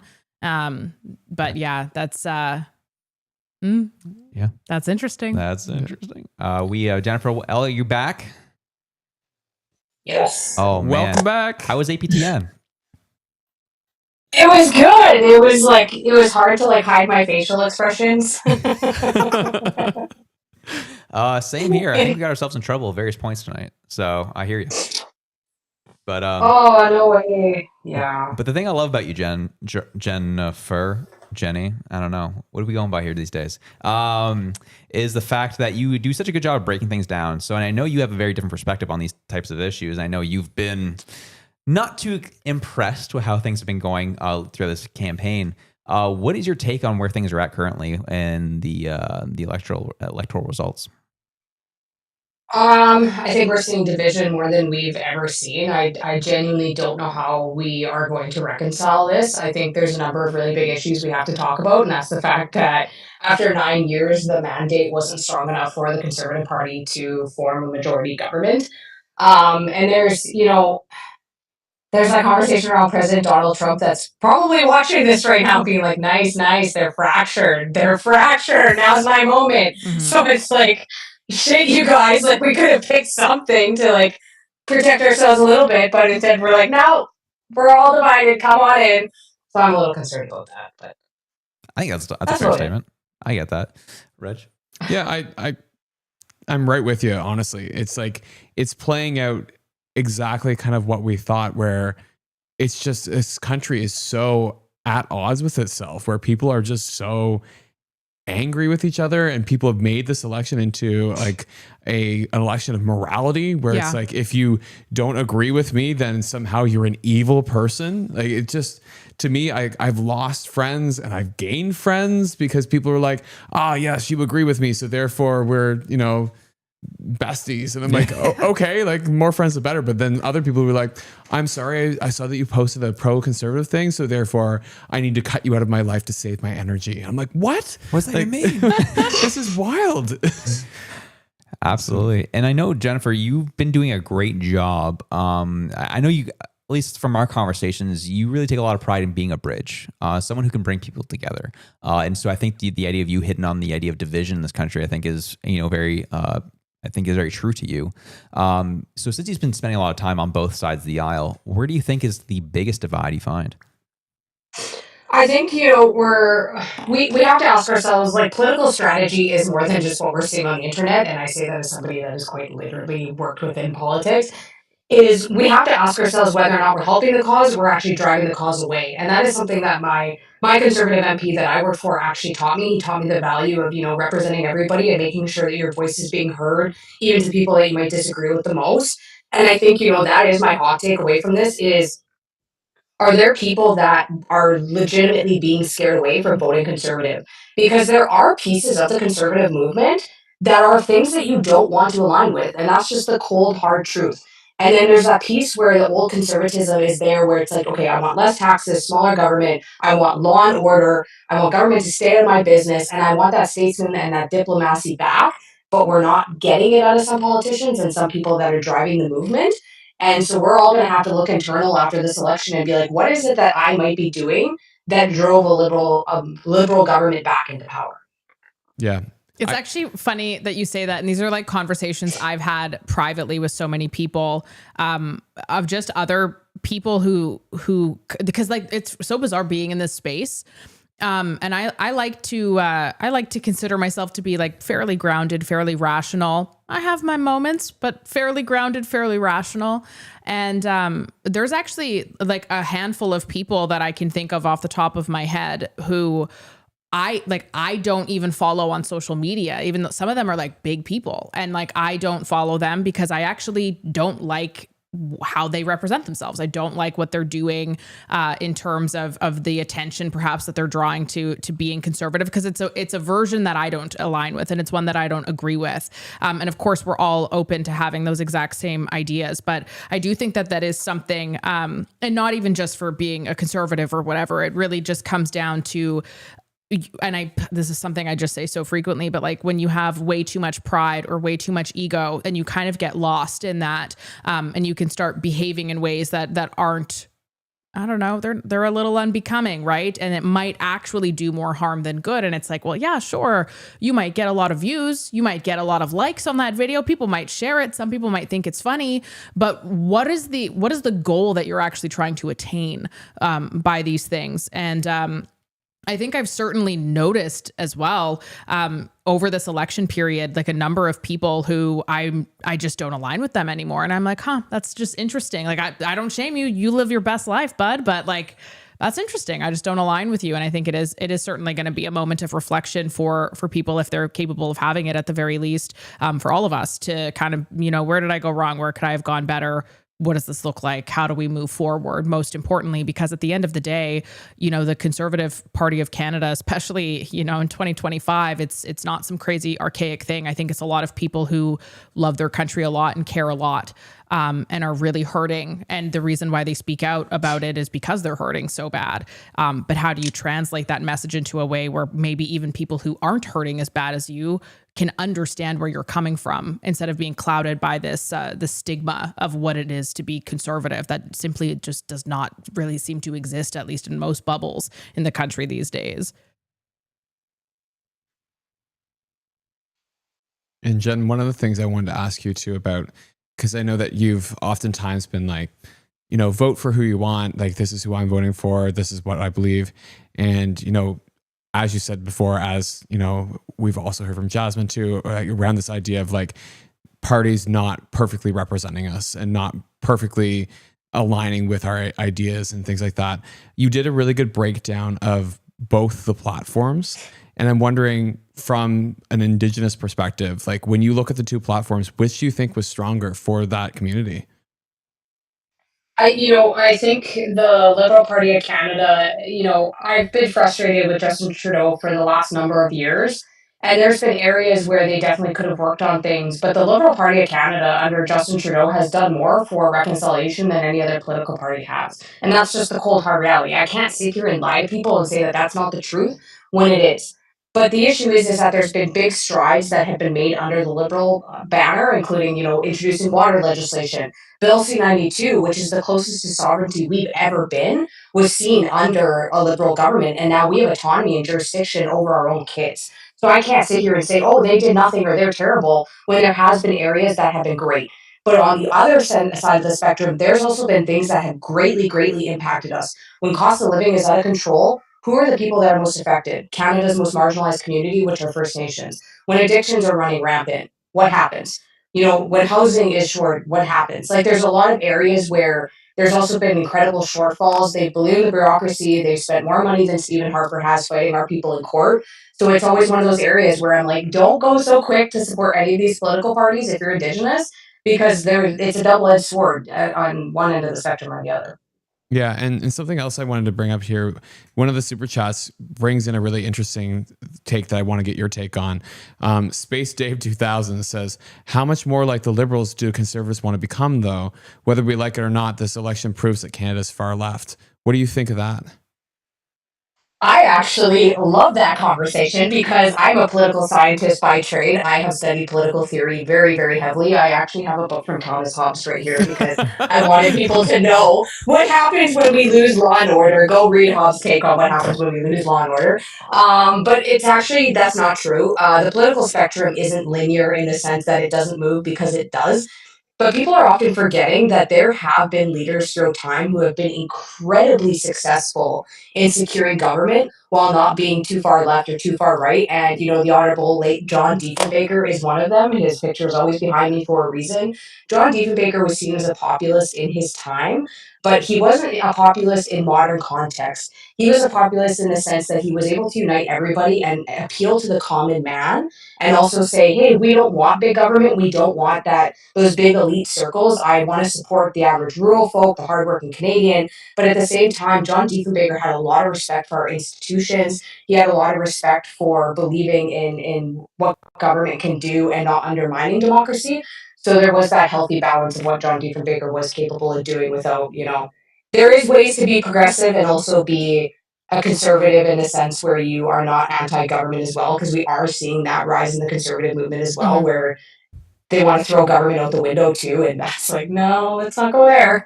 For sure. Yeah. I'm curious from, you brought up Diefenbaker there, which obviously, as you said, it was a different time. And on that note, what do you think what role social media played during this election in that whole populist movement, and at least of what we see in this day and age? Do you think it, obviously we know it divided more people likely, but did it play any other roles from your perspective? Yeah, absolutely. Digital campaigning is becoming the new era of campaigning. And we saw that in the United States with Donald Trump. He was bringing on massive TikTokers, but he wasn't bringing on super polarizing political commentators into his campaign. He was bringing in TikTokers and content creators that were already kind of in with the kids in a way where they were popular before politics. Meaning, like, you're seeing Bryce Hall, you front and center. Bryce Hall is not a political commentator. Bryce Hall did have political opinions, but Bryce Hall already had a platform outside of politics and was kind of universally hated and liked by large groups of people. But we're seeing, and I've even been seeing that where it's like, 5-6 years ago when I was working in politics, half these people didn't exist, and now it's getting bigger and bigger. And I've had conversations with MPs who are like, our message is getting drowned out by conservative commentators who think they're helping, but they're actually saying we're doing stuff we didn't do because they like that idea, or promoting things we normally wouldn't promote, and undermining democracy and questioning government, and like doing things that they don't realize is pumping up their base, but they're actually hurting the party and driving accessible voters away. What do you think is that bridge, though, to the accessible voter that you're talking about? I don't know. Like, what do you mean? My brain's like, I'm like, why would you ask that? Come on, Raj, what what are is you the doing? bridge? It's because it's the truth. Like when I talk to the people that are in my circles that I would see as being the accessible voter, they're just like, when I see blue, I see evil, and that's all I can think about. And I'm like, and you're the moderate, like, you know. And so I feel like it's so hard to get through to people because they've got this association because of what they're seeing online and what they're seeing from others. And it's just like this idea that if you vote conservative, that you hate the LGBTQ plus group, you hate women, you hate freedom, you hate the CBC, you hate you hate. And like, that's what they associate with the Conservative Party, is just hatred. And so when you tell people that you're going to be voting conservative, a lot of times they're like, oh, I didn't realize that secretly you closetly hate everyone. Like that's what they look at you like. And so I'm like, what is the bridge issue? Because I feel like Pierre, one of the things he did really well was he went around to all these workers. He went around to all these sites that, you know, were forgotten by the elites to actually like go talk to people on the ground. And it's like trying to talk to that common person. And so I'm like, if that doesn't work, what is the thing that works in this country? I think part of the problem is when you're not giving people that definitive stance on things, where when you are aligning with people that you don't want to align with, and then you're having a really hard time when you're in the middle and you're like, well, I kind of need their votes and I need their votes, so I can't call them out, but I also can't call these people out. And it's like, well, that's I think where you get that problem, is because people don't feel comfortable coming back to the table and saying, no, this politician actually doesn't stand for that. Here's my proof. Instead, you're like, well, I don't know if they stand for it because no one is actually saying otherwise. So I think it puts people in this really weird position where they're like, do I align with this or do I not align with it? And I think there would have been a lot of people at the ballot box today who said one thing on social media and then went and voted for another, saying like conservatives are awful, but then got to the ballot and they were like, well, I can't afford a house, and then just, you know. Yeah. We're also seeing in the chat that they're saying that Pierre Poilievre lost his seat. So Officially? I don't know. That's what they're saying in the chat. Or do we have an actual official count on that? I have some text messages. Well, let's see. I'm not going to share all of the details of such with you guys. I am a very trustworthy person, but I think it's going to be just fine. Okay. They're going to figure it out. It's fine. Okay, fair enough. So, I sorry, just before you jump in. yeah. There's something I deeply need to apologize for. What's that? We have only once tonight thanked Build It by Day podcast. Oh, man. We are the worst human beings. Oh, But no. I want you to do this, folks. Please do this. Ryan, can you go to my screen for a second here? Sorry, give me 2 seconds there, Jennifer. So Builder by Day podcast.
Can you just say that I'm rational one more time so I could bring my husband over here?